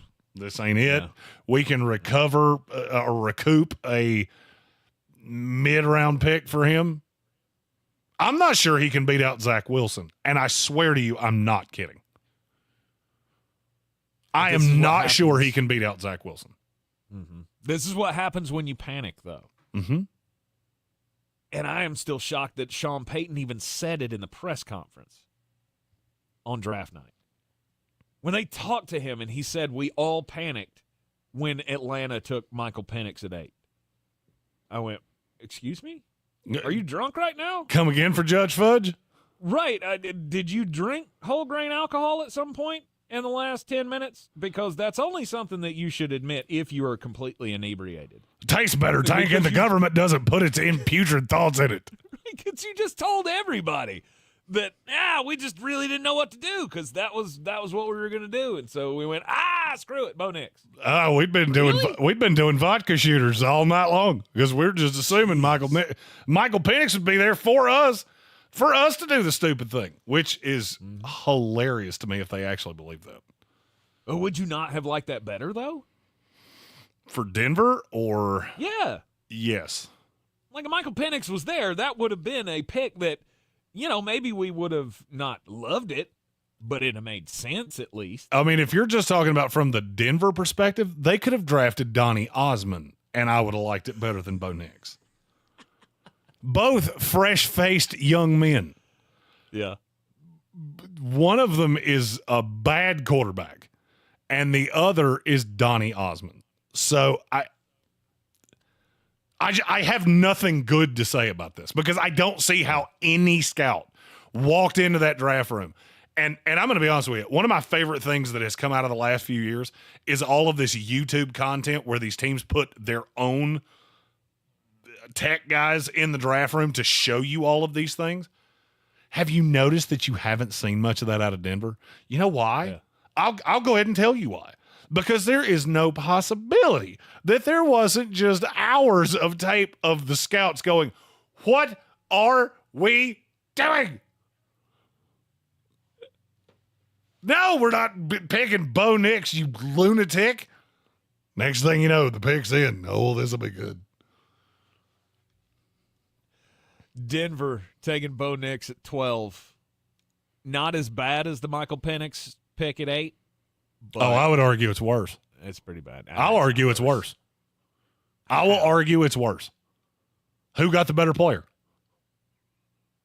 Atlanta Falcons got the better player. It's not even close. Yeah. I guess. Minnesota, at least you only gave up a 4 and a 5 to get J.J. McCarthy, who has way higher ceiling. Denver sat in their spot and just went, Oliver Twist, please, sir, can I have a quarterback, please? Please. And you got that gruel. Awesome. Enjoy that for the next 3 years. It took me one day in Mobile to go, that ain't an NFL quarterback. When you can't do the most mundane thing in this sport consistently, you're not an NFL quarterback.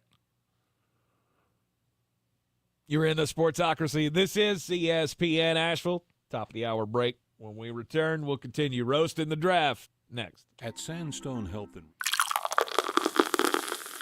Thank you.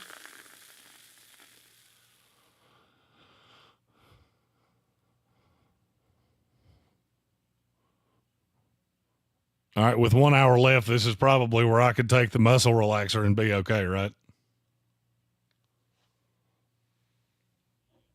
Oh. Here we go. Jeremy screams out in pain again.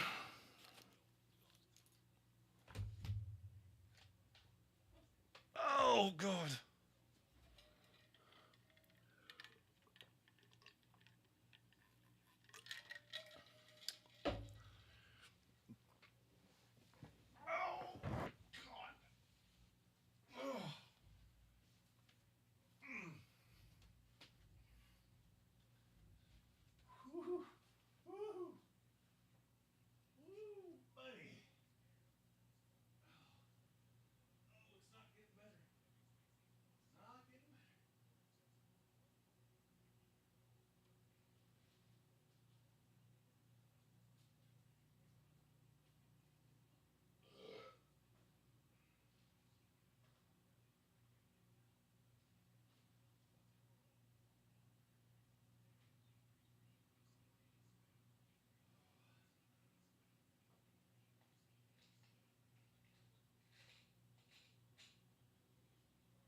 Tank, how long does it take before just an absolute throbbing back pain goes away?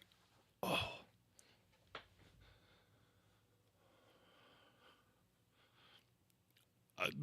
Describe a while.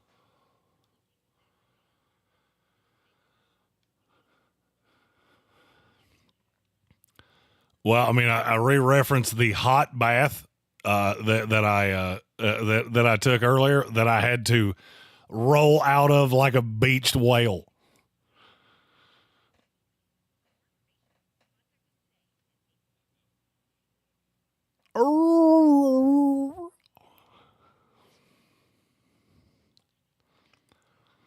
I did purr like a walrus.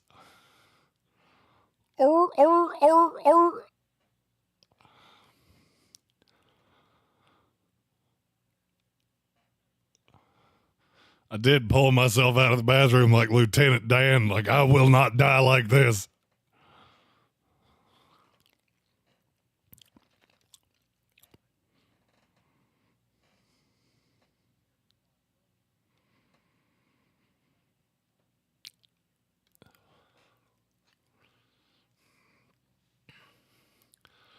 It's a great It's a great week for this to happen too, considering I have meetings every single day this week.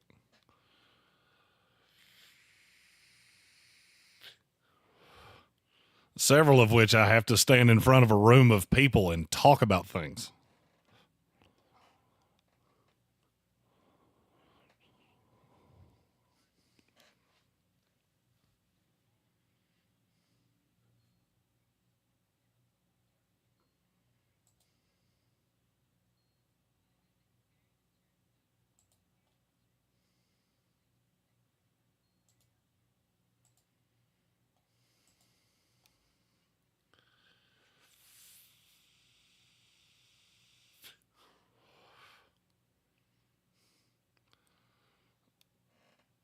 Have we even gotten through half the league here yet?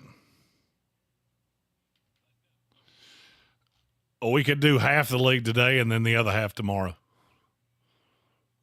Oh, wait, we're doing power rankings tomorrow. All right, let's do the last 6. We'll do the other 16 tomorrow, and then we'll do power rankings on Wednesday.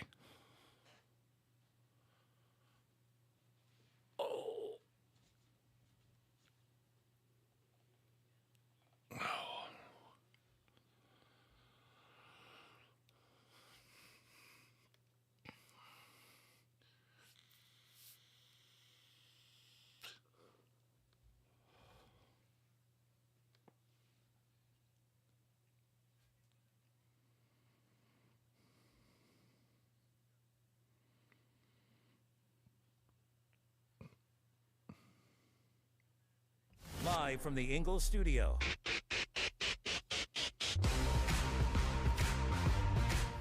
It is the Sportsocracy, and we are live on ESPN Asheville. I'm in the Ingles studio. Jeremy live at Mullet Manor, laid up with his back.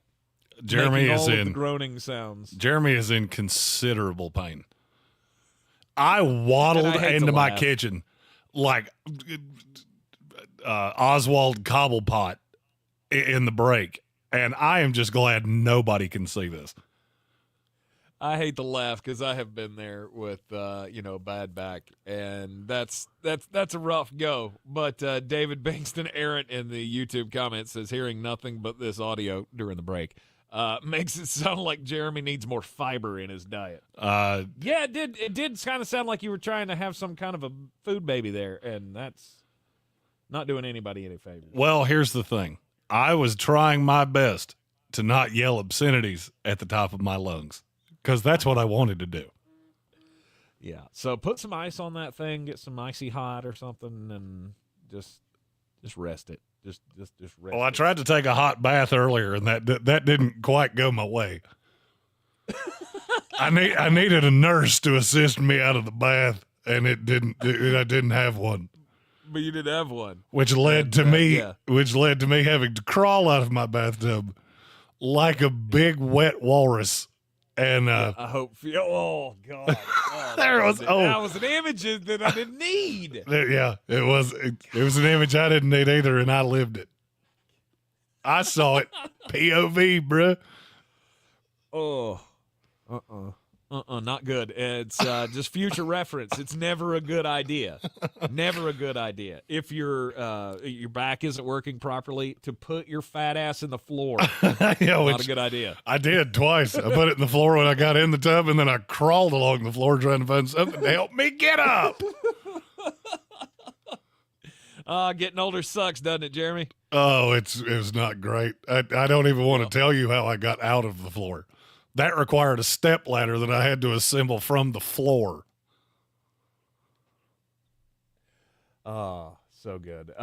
We've been following all day or reacting to the takeaways for the 2024 NFL Draft as posted up by PFF. We're just kind of roasting the takes here, or roasting the teams as far as their draft picks go. Being, the roast is on everybody's mind after the Tom Brady roast last night on Netflix. A live 3-hour event, which I couldn't stay up for. I made it through the first hour and 20 minutes of it, and it's pretty hilarious. Everybody who has seen it has told me it's definitely worth the watch. I will recommend it. I have been telling everybody, though, just skip the Randy Moss part because he's not funny at all. I don't even think he had the courtesy to have somebody write jokes for him, which Drew Bledsoe certainly did. He figured that out. Drew Bledsoe had some banger jokes that there's no way he wrote those. I'm pretty sure Julian Edelman had a writer too. If he did not have a writer for that, he needs a podcast. The Drew Bledsoe podcast would be awesome if he didn't have a writer, because he had some great jokes in his set. But I want to hear Bill Belichick do a podcast. I watched part of his draft coverage with Pat Mack. I saw his bit last night. I think he is infinitely more likable now that he's not in New England, and I want to see that in a podcast. Okay. Here's what I don't want to see. I don't want to see Bill Belichick food reviews. Just nothing but Instagram reels. We're here at Bill's Crab Shack, Martha's Vineyard. Really taste the tannins of the wine. We're that's good, isn't it? We're on to the second course. We're on to the clams. If Bill Belichick were going to have a career in broadcasting, the only place he would fit in is NPR. With that voice, he could be the best NPR host. But he doesn't do it as much anymore now. He doesn't have that morose NPR tell you the god-awful news while I sip on a hot cup of coffee tenor to him anymore. Now he's like he's going to be on the Manning cast. Well, now he's like the weird uncle that never married. And you know that there's a reason. You're just not real sure what the reason is. Mm-hmm. There could be a lot of them. He doesn't have 8 cats, which that helps. Maybe he was married to his job. Maybe he likes wrestling way too much. I don't know. Yep. It's just something about him, though, that puts you off. He doesn't bother me now. Now he's not New England, I don't care. I actually watched him with Pat Mack and enjoyed it. Okay. All right. Apparently, Peyton Manning said during last night's festivities, again, I haven't seen that part, but apparently he said that Bill Belichick's going to be on the Manning cast with him this year. So I don't know if that's going to be a standing invite every week, if it's going to be a special thing that they do, or if he's actually going to be brought in as like a third. I'm here for it. He can't be any goofier than Eli Manning. Well, the problem is Eli's going nowhere. So yeah, he is the Manning and Manning cast, or at least half of it. He is the lesser talented. He should thank God that Cooper's in that family, because if it wasn't for him, you're the goober. There's no doubt. Yes. Takeaways for the 2024 NFL Draft. The Detroit Lions they continue to just build on the strong team that they already have. I was in love with the fact that they went corner. I was not as much as you were. To me, that was the number one deficiency that you had. It was the number one place that you needed to add talent. And I believe you got 2 pretty good ones. Terry and Arnold, who I think is going to be a really good outside corner in this league. Enos Rakestraw, yes, the physicality and the walking penalty flag that we've called him, yes, that bothers me, but that also kind of fits into the Detroit Lions mantra, right? We want that aggressive player. We want that. We want to be able to teach you how to still be aggressive and not get caught. The biggest, I'm not going to say the biggest takeaway, the biggest surprise coming out of the draft, because that's, all right, so we left Detroit, 9 days ago? I basically spend a week trying to get as much information as I can get of why did this guy fall? Why did this guy rise? Why did he go as high as he did? Is there something I'm missing? Look for those on the YouTube channel. Those will be coming out in very short order, along with many, many other things. If I can keep the ability to walk, because I'm afraid I'm going to look like Professor X before this week is over. The biggest takeaway that I had of, man, I missed that, the league was not as high on Terry and Arnold as I thought they were. I thought it was, no doubt, Quinion Mitchell was 1, Terry and Arnold was 2, Cooper DeJean was 3. I bet I've gotten 10 different rankings of the top 5. I've heard a couple names that not only did I not have them in my top 5, I didn't have them in my top 10. Max Melton was one of those that I heard more often than I would have ever thought. I was shocked how many people did not love Terrion Arnold, didn't love the tape, didn't love the player, compared him to a slew of Alabama players that went into the league, and not so much. That part shocked me because I thought Detroit had hit just an absolute home run. And what I consistently got told was, we don't know why they traded up.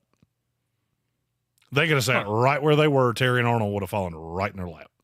Because if nobody took Cooper DeJean, they certainly weren't taking Terrion Arnold. This corner class was looked on much less favorably than I thought. And you walked away with 2 of those guys. Yep. So now that I've heard that, and now that I'm looking at it from that perspective of, okay, I was 5 points too high on every corner, that makes me look at the lines in a slightly different way. So now you denigrate them for that. I don't necessarily think you got the value that I originally thought you did. And if you look at the way the board fell, you will hear some things after the draft where you go, that's crap. You didn't get your guy, and now you're trying to float the narrative to make either you sound better or to make it sound better that you didn't do this and you reached, or whatever the case may be. You look at the board, name me the corner that went drastically higher than you thought he would. I'll give you a hint. There's not one. There ain't one. Right. So that kind of lends itself to this class wasn't as good as we thought it was. Right. At least as far as the prognosticators and the talent scouts were concerned. What else should they have done, though? Well, I feel like Detroit thinks, and I'm not telling you that they're wrong. I feel like they think the secondary is the only reason they weren't in the Super Bowl last year. Yes. I'm not so sure I agree with that because the thing that people forget, your offense died too. You went into halftime up by a lot. And the defense could have been as dog water as you wanted it to be. If you could have continued scoring, none of it mattered. You didn't. And where would I have gone? Even knowing what I know now about Terrion Arnold, I'm not going to knock you on that. I just don't really understand how you didn't add another weapon of any kind. And so now you're going in, you've got Amon-Ra St. Brown, who I love. You got Sam Laporta, who I love. You got Jahmyr Gibbs, who I love.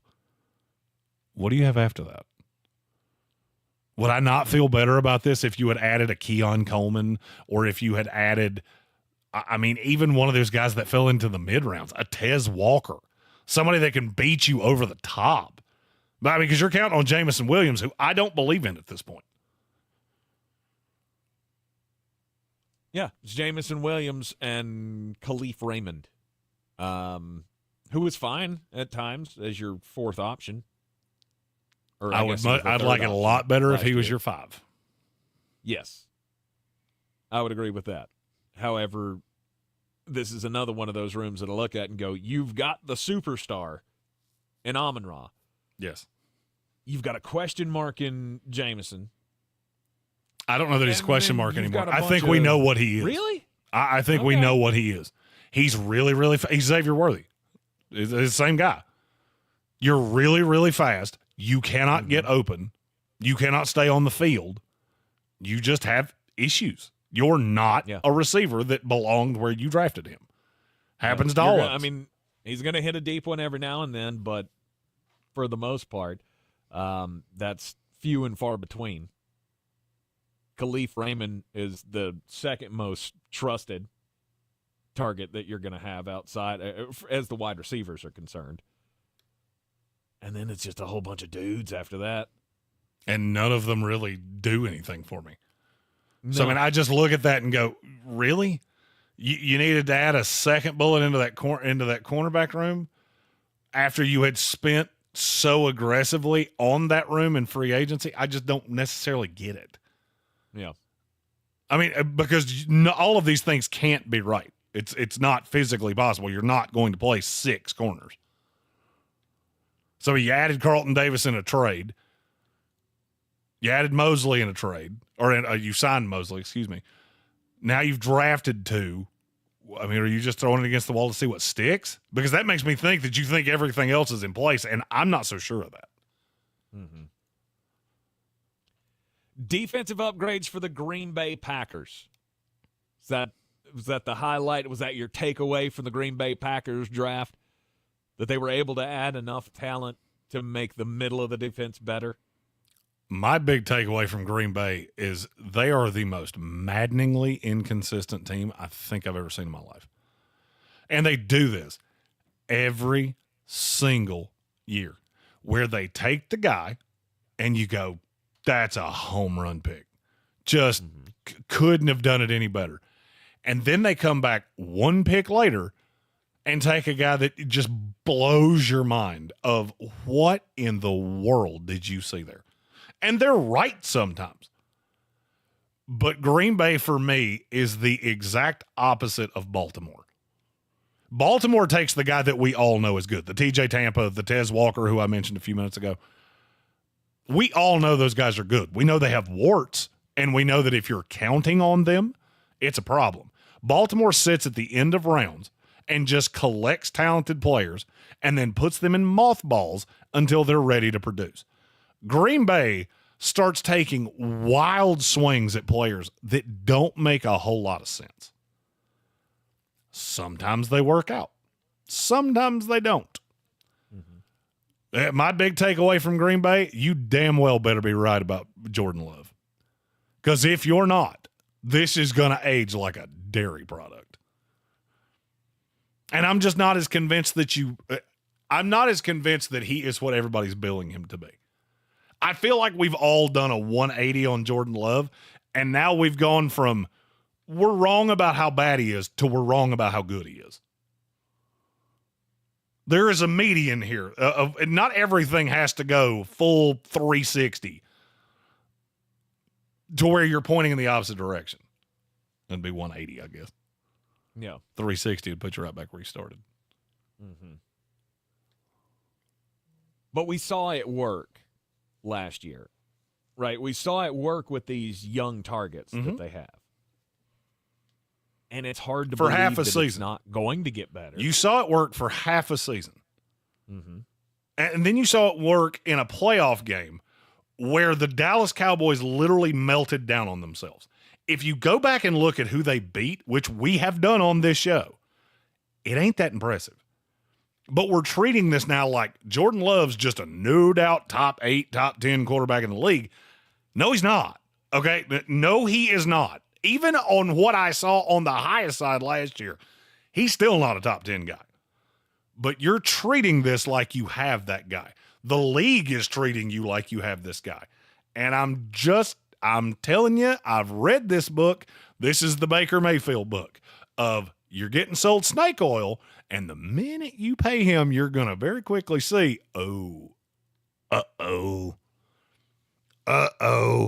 this is not what we thought it was. And I'm not trying to say the kid's not good. I'm just, we've gone too far. Yep. You're in the Sportsocracy, and this is ESPN Asheville, 92.9 FM, 880 AM, and 1400. The Green Bay Packers, whether you're a believer in Jordan Love or not, I don't think we have to settle that he's a top 10 quarterback. You don't have to believe that he's a top 10 quarterback. You just have to believe that he's the quarterback for your franchise, which is exactly what he is. The Green Bay Packers don't have a better option. They weren't going to have a better option. And did they not give him enough to improve this? Who's the one? Who's the number one receiver there? Boo. Yeah, you see, Dubs, I guess. Watson. I don't really know. You have a slew of 2-3s. Mm-hmm. Christian Watson's the best one of the bunch. He's hurt all the time. Jaden Reed's a slot guy. He's a really good slot guy, but he ain't an Amon-Ra slot guy. And I'm just telling you, they did all of this to improve the defense, and you just went, it's fine. We just got to fix the line. We're good. I'm not so sure of that. All right. Because just because honestly, the narrative in the NFC has changed. Because the Chicago Bears are now not to be trifled with. They have the talent to bust you in the mouth. Detroit's had it for 2 years. Yes. There are a slew of other teams in the NFC that are nothing to sneeze at either. Mm-hmm. Speaking of a team that's not nothing to sneeze at, the Houston Texans sitting atop the AFC, sky-high expectations for C.J. Stroud and company. We'll talk about their draft haul and where they went right, where they went wrong. Coming up next here in the Sportsocracy. Every so often in medicine.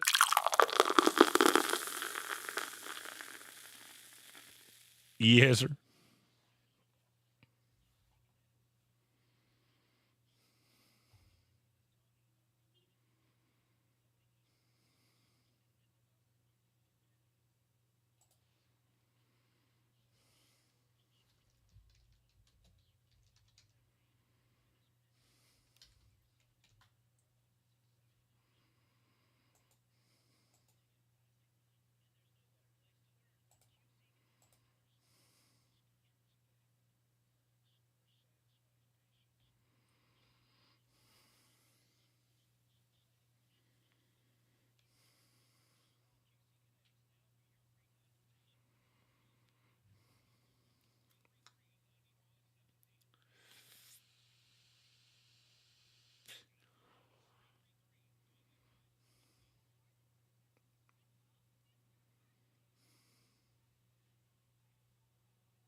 What's your crime story there, Tankerous?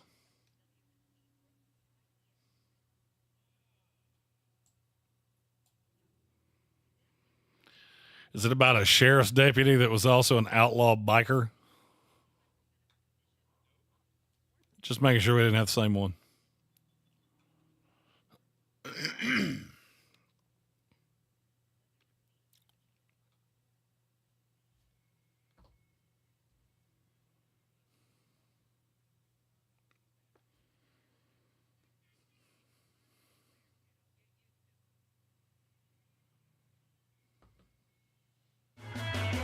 It is ESPN Asheville. This is the Sportsocracy. Still your football home here in the Sportsocracy, despite the offseason roasting the NFL draft halls. PFF putting out their big takeaways from the 2024 NFL draft. And, well, some we agree with, some we disagree with. Houston Texans next up here. And after the turn that they had last year, it's hard not to believe that they're on the path to absolute contender status. They're already there. Oh, absolutely. I don't see how anybody could go into this year feeling like Houston is not, at the very least, one of the favorites in the AFC. Mm-hmm. You don't have to go as far as me, which is, I think they are the favorite in the AFC. But I don't see how anybody doesn't have them in the top three. I mean, what is the flaw? What does this team not do well? I don't know. They can do everything. They can defend well. They can get after a passer now with Danielle Hunter coming in. Other pieces that they've added in the offseason, Azeez Al-Shahir. You look at the offense has added Joe Mixon and Stefon Diggs to what they already had. It's hard not to like. I mean, I'm drunk on all of it. I'm absolutely hammered on all of it. Oh, and by the way, they added a pick for next year as well. I feel like Houston, I've never seen a team do an about face so quick. Yeah. And I would be remiss if I didn't point this out. So I was talking to a friend day before yesterday, and he used the look what CJ Stroud did to the Houston Texans line. And I feel like I would be remiss if I didn't point out, do you realize how much talent is around CJ Stroud? We didn't realize it because they had Davis Mills playing quarterback. These two things work in concert with each other because CJ Stroud has absolutely nothing to do with that defense. And that defense was flying around by the end of last year. They embarrassed the Browns in the playoffs. And he obviously is a big piece of that puzzle. He ain't the only piece of that puzzle.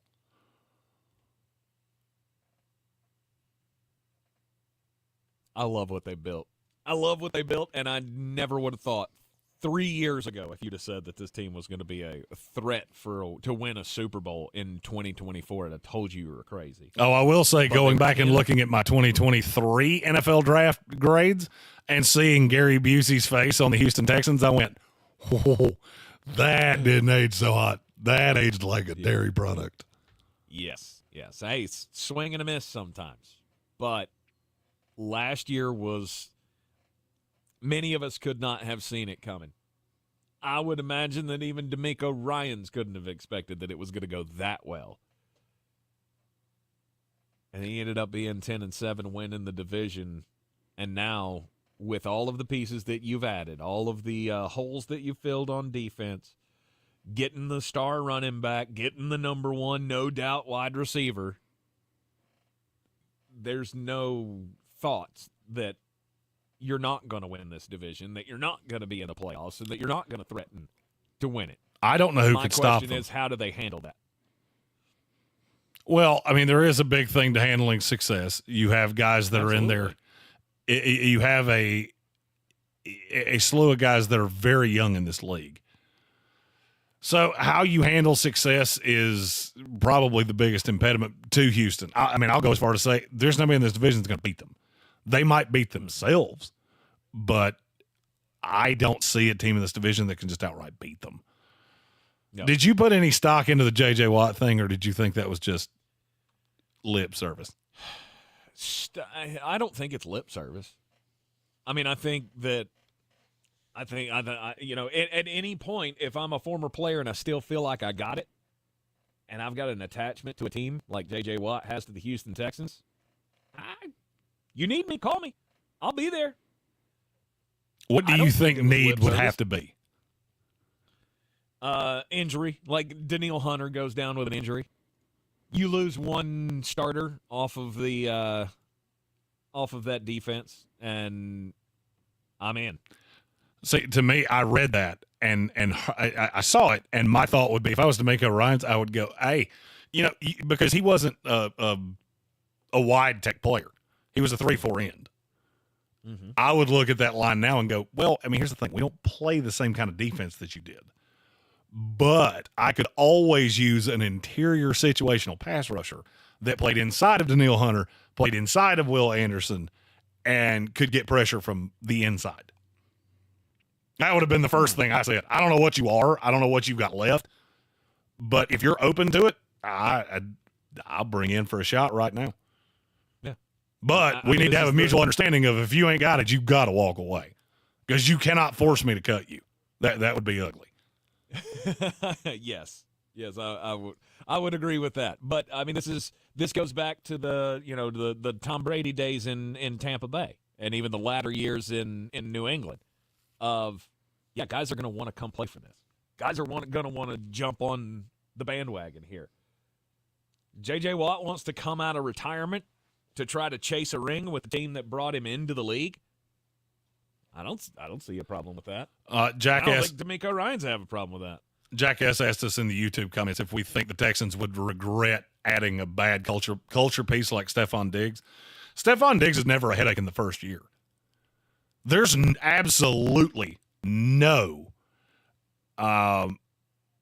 there's no reason for me to believe that he's going to implode because he has no security past this year. Mm-hmm. Now, would I be rushing out to sign him to a longer term deal? No, not in the least. No, he's on 1 year, one year deal for me, and let's see how it goes. See how you handle it, because I'm on the verge of wanting to give you the bag, but I need to see how you react to all of this because we have seen that out of him in the past. Now, granted, not in year one, as you've said. That's well documented. That's the reason that for me, he's on 1 year deals moving forward. Right, but at some point, it becomes a thing with him. If I'm not getting the ball enough, you're going to hear about it. If I have a problem with somebody in the locker room, you're going to hear about it. This is a young team, and I don't need him taking that. I don't need him creating more problems. If year one goes well, awesome. Beyond that, I'm with you. Just let's go year by year. I mean, that's where I think he will be. There's too much negative press with him. There's too many people around the league. I mean, look, that's why he fell in the first place. I mean, I told you this. Stefon Diggs was one of the first great hits that I had because I had a first-round grade on him when he came out. Now, I didn't know he was such a head case, and I could not figure out how he fell so far. But now that I've seen it, I've seen how this goes. If you really think back to how T.O. ended. Think back to how Chad Johnson ended. Think back to a lot of guys that get into their 30s. Maybe you lose a step. You're no longer that no-doubt top 10 guy in the league. And what happens? You wind up surfing around the league doing 1 year deals for about 5 years. Mm-hmm. Kind of the Brandon Cooks thing. Brandon Cooks is a different. He's a slightly different. He was never that elite. And so the fact that you were a little bit of a headache, okay, we don't have to wait for you to get older. Right. You're in the Sportsocracy, and this is ESPN Asheville, 92.9 FM, 880 AM, 1400. We're heard everywhere on the iHeartRadio app. Check us out on YouTube as well. When we come back, it'll be time for the most important message of the day. It's your Clear. weather forecast on ESPN Asheville. Our biggest threats from storms into the afternoon could be some downpours, potentially some gusty winds in some spots as temperatures try to push about 80 degrees. Obviously, if you get rain, you may not get 80 or you'll stay cooler. As we roll through tonight, a few showers and thunderstorms early after midnight, mainly cloudy. And actually not too bad as we drop to the upper 50s. Tomorrow we'll get to about 85, warm, humid, and more scattered storms around, especially in the afternoon. Areas of fog early. Wednesday, more scattered showers, thunder showers, 85. From the weather. How long have I got here, Tom? This report is sponsored by...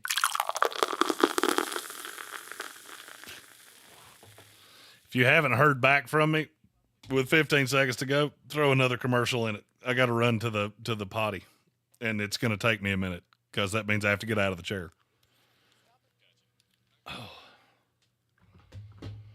Oh. Yikes. Good God.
It's always fun when you just look at it and go, how mad would Amy be if I just paid in the sink?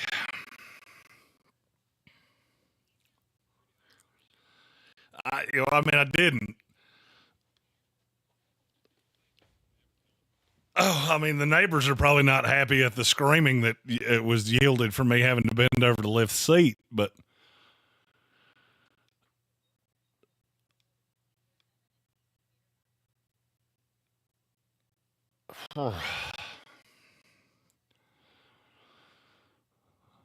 you need anything else from me the rest of the day?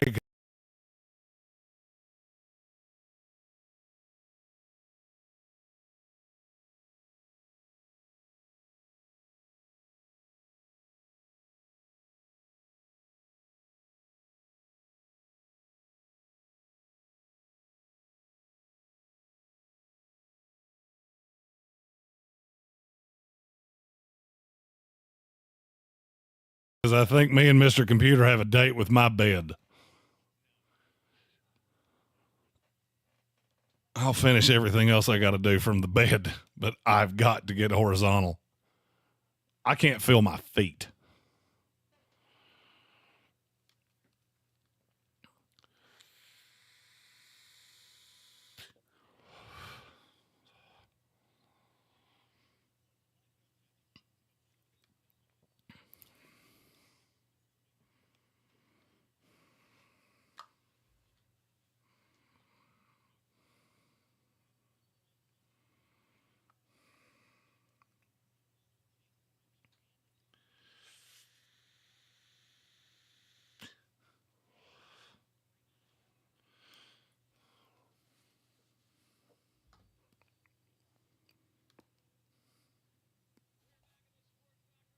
And it is time for the most important message of the day, Jeremy Green. Don't do crimes!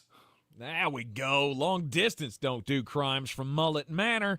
As, let's see here. Oh, Atlanta. Oh, this is one of those topics that just gets, it really grinds my gears to steal one from Peter Griffin.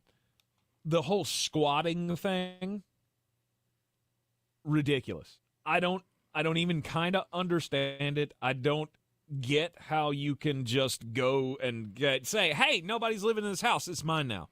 This is my house now. I'm just going to stay here. And there's nothing you can do to get me gone. Would you like me to explain it to you? Because I can. Please do. Once upon a time, there was a party, and they were they have a duh. And if you vote duh enough times, eventually your stuff is no longer your stuff. Okay, I see. And you can send that one to @ESPN Draft Nerd. I don't care. I see how we got to that point. It just none of it ever makes sense. I mean, it's like the Atlanta Falcons picking Michael Penix at 8. You can keep on telling me why you're not arresting these people and kicking them out of the homes that don't belong to them, but it doesn't make sense no matter which way you explain it.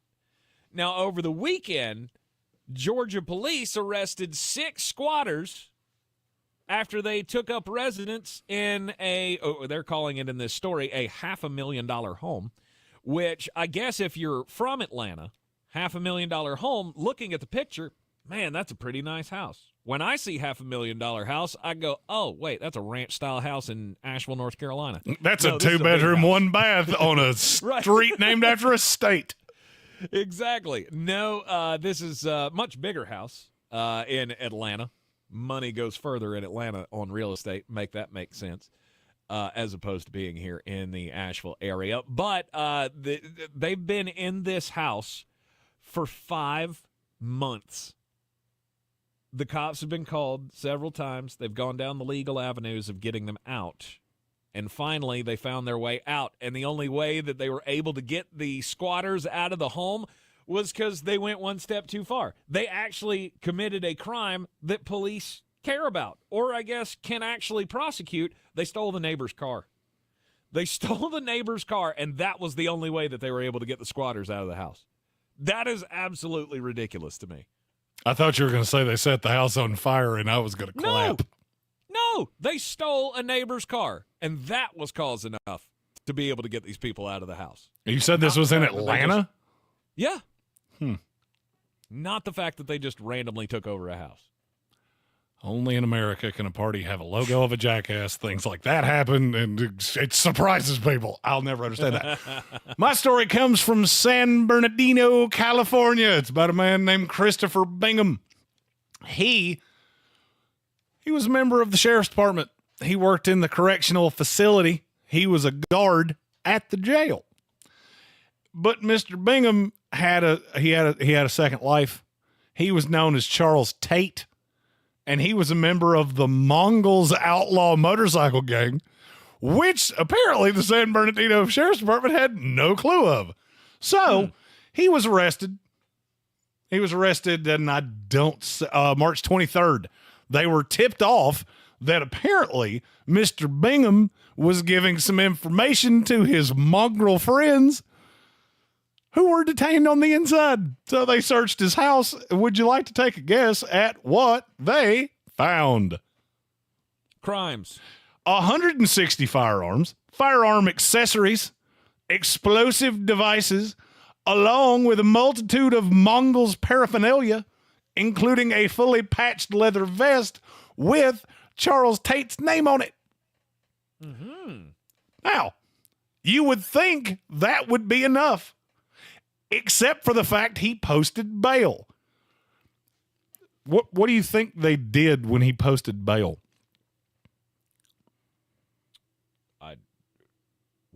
They followed him. Yes. They followed him to see where he went. Would you like to take a guess where that was?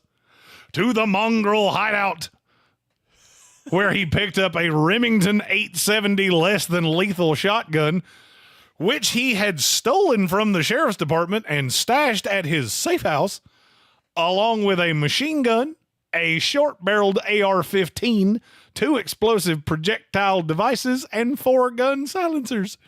This individual doesn't do little crimes. No speeding, no none of that. He goes big crimes. I'm in California. For them to arrest me again, I have to do big stuff. Yep. How does that happen? So I just want to clear something up here. So are they the Mongols, like the Mongolians, or are they the mongrels? Did I say both? Both. I think you did. Okay. In the story, completely different things. In the story, it says Mongols, and maybe it was a Freudian slip that I said mongrels.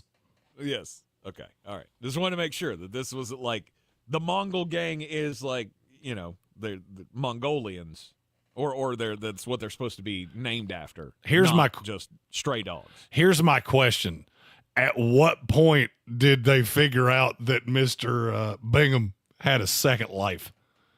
Did he get a big spider tat on his neck? Did he maybe introduce his wife at a picnic using a word that you should never use? You should not do that. I just want to. Lady? Is that the term you were That's talking not about? the word I was looking for, but that works. Oh, it's okay. you can say that one on the radio. You can't say the one I was going to say. So sure, let's go with that. Gotcha. So at what point do you go, that dude's got a, why is he so chummy with all these mongrel fellers? It's weird. Just weird. It's weird how that happens. Roasting the NFL draft, let's get into the Indianapolis Colts here. Obviously, in our draft grades, we talked about the great value that the Indianapolis Colts could have with their first 2 picks of the draft, Leatu Latu, A.D. Mitchell. It's hard to not like both of those moves. Well, it's really hard not to like Latu when you see the gigantic Colts tattoo he got the day after the draft. Oh, did he? I haven't seen that. Oh, he has the horseshoe on his bicep, and it's as big as my head. Here's my question. Like 3 years from now when, we start talking about free agency, does that not get used against you? Like, I'm pretty sure I think you're going to be here. Or that tattoo's going to look awful goofy.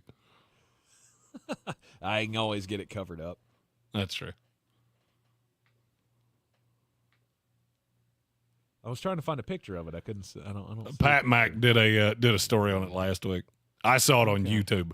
I'll put it this way. It was so big that in the YouTube thumbnail, I could see what he was talking about. It is enormous. But look, I love Latu. If you're good with the medical, he should have gone at 8. That's where Atlanta should have gone. Unless you failed him on the medical. Right. Obviously, Indianapolis didn't because you took him at 15. But if he hits and everything works, he was a top 10 player in this class. Mm-hmm. So, I mean, I absolutely love that. And then you look at the A.D. Mitchell. Okay, so maybe he's not the most fun guy to have at parties. Chris Ballard seemed to really push back on that. I really like the mix of receivers that they have now. With AD and Josh Downs, along with Michael Pittman Jr. I mean, Anthony Richardson, again, I think he's in a position where he's going to be just good enough. That's all he has to be. I want to ask you a question. I heard our guy Trevor Sikkema I listened to his draft grades, led to me sending a text, going down a rabbit hole of what are you seeing with the Denver Broncos that I'm not seeing? It didn't get to the point of I changed my mind, but I at least understood his point. Is the fact that every team has 4 receivers a product of the fact that we have so many receivers going into the draft, or the fact that you actually need 4 receivers? Because you just said all the receivers for the Colts. I'm not sure you ever said they're 2. Alec Pierce will still be the 2 on that team. Yeah. Might be only for a year, but now you're 4 deep. And I look around all these other teams in the NFL. Noah Brown would not have been a 4 in this league 2 years ago. Mm-hmm. I mean, and I get I did the math on this. I think in the 3 years we've been doing the draft on ESPN here, I think I've had 150 draftable receivers. Which if you do math, that's 5 per team. Almost. I don't think the two things are exclusive. Like the two things are happening at the same time. You have so much push to, wide receivers are quickly becoming all of the best athletes. Right? Rather than playing running back, I'm playing wide receiver. Rather than playing corner, if I've got the hands, I'm playing wide receiver because that's where I can make the money. Now we're seeing salaries going crazy for wide receiver, and we'll only continue to see that. I'm not so sure of that. Really? No. And I think we're actually saying the same thing. We're just saying it differently. Okay. I firmly believe that we're in kind of a transition of the money has ballooned at wide receiver. So you get a lot of – you're not seeing a lot of guys like Mike Sanders still that started at wide receiver and then they end up at corner. You're seeing more guys that started at corner or started at quarterback or started running back and they wind up at wide receiver. Now, what that means is that when you go mining for talent in the NFL draft, there are so many receivers. Why would I not take the value of one? Tez Walker in the 5th round, who I now feel like I think we've said that name 10 times today. Why would I not do that? Why would I do that as opposed to taking a completely flawed corner in the 5th who may or may not work out? I look at my Jets. They took Quantez Stiggers. You do realize this kid never played a down in college football, right?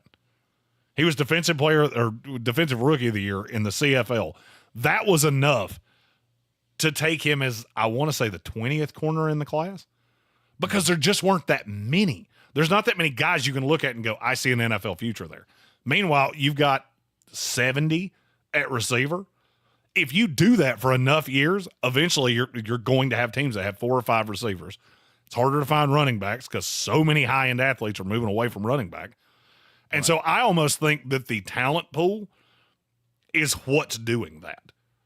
You're steering more into it because why would I not? And look at Baltimore. Do we love their receiver corps? No. There's still talent in that room.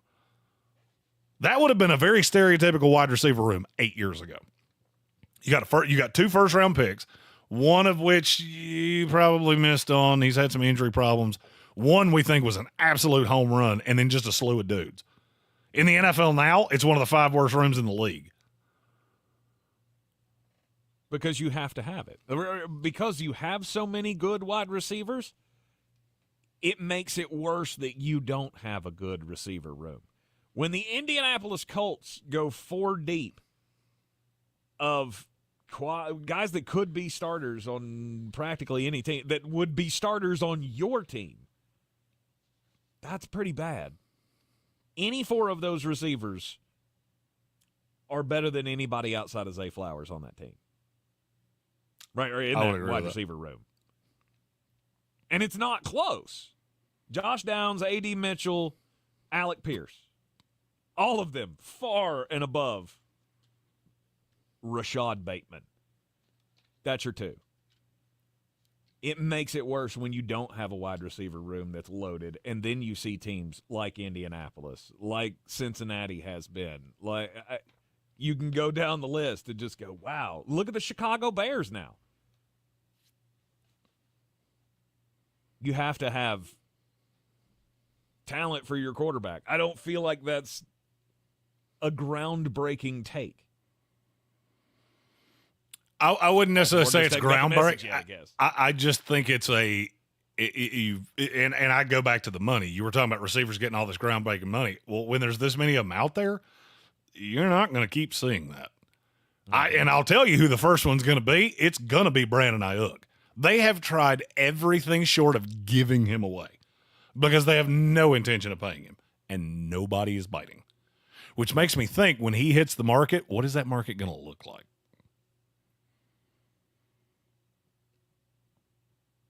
You don't think the money's going to be there? Is that where you're going? Not to the level. He wants $30 million. It's not happening. I mean, you're not worth $30 million. I mean, even in a vacuum, you're not worth $30 million. Then you look at, look, I just did my first round mock for next year. Do you know how many receivers are in the first round of next year? 4. How many? 4 with 3 more that were on the watch list. That's going to keep happening. And there are 3, I will tell you right now, there is almost no shot they don't go in the top 20. Short of they get hurt or they are just horrifically bad. And I don't really see how that's going to happen. No. All right, we'll continue to roll down all of the reactions, big takeaways from the 2024 NFL Draft on tomorrow's program. Also coming your way on Wednesday, it'll be our first, our next off-season power ranking on a Power Rankings Wednesday. It'll be our last one of this year. It'll be or first one of next year. However you want to look. Not real sure how you look at that. I think that should be the first of the new year. Sounds like a winner to me. Maybe. So the new year power ranking coming up on a Wednesday here in the Sportsocracy on ESPN Asheville. Back here tomorrow at noon. We'll see you then. And we're clear. 10-4. Oh, I got to disconnect all this crap, but I'm gonna. All right, we'll adjourn again in the morning.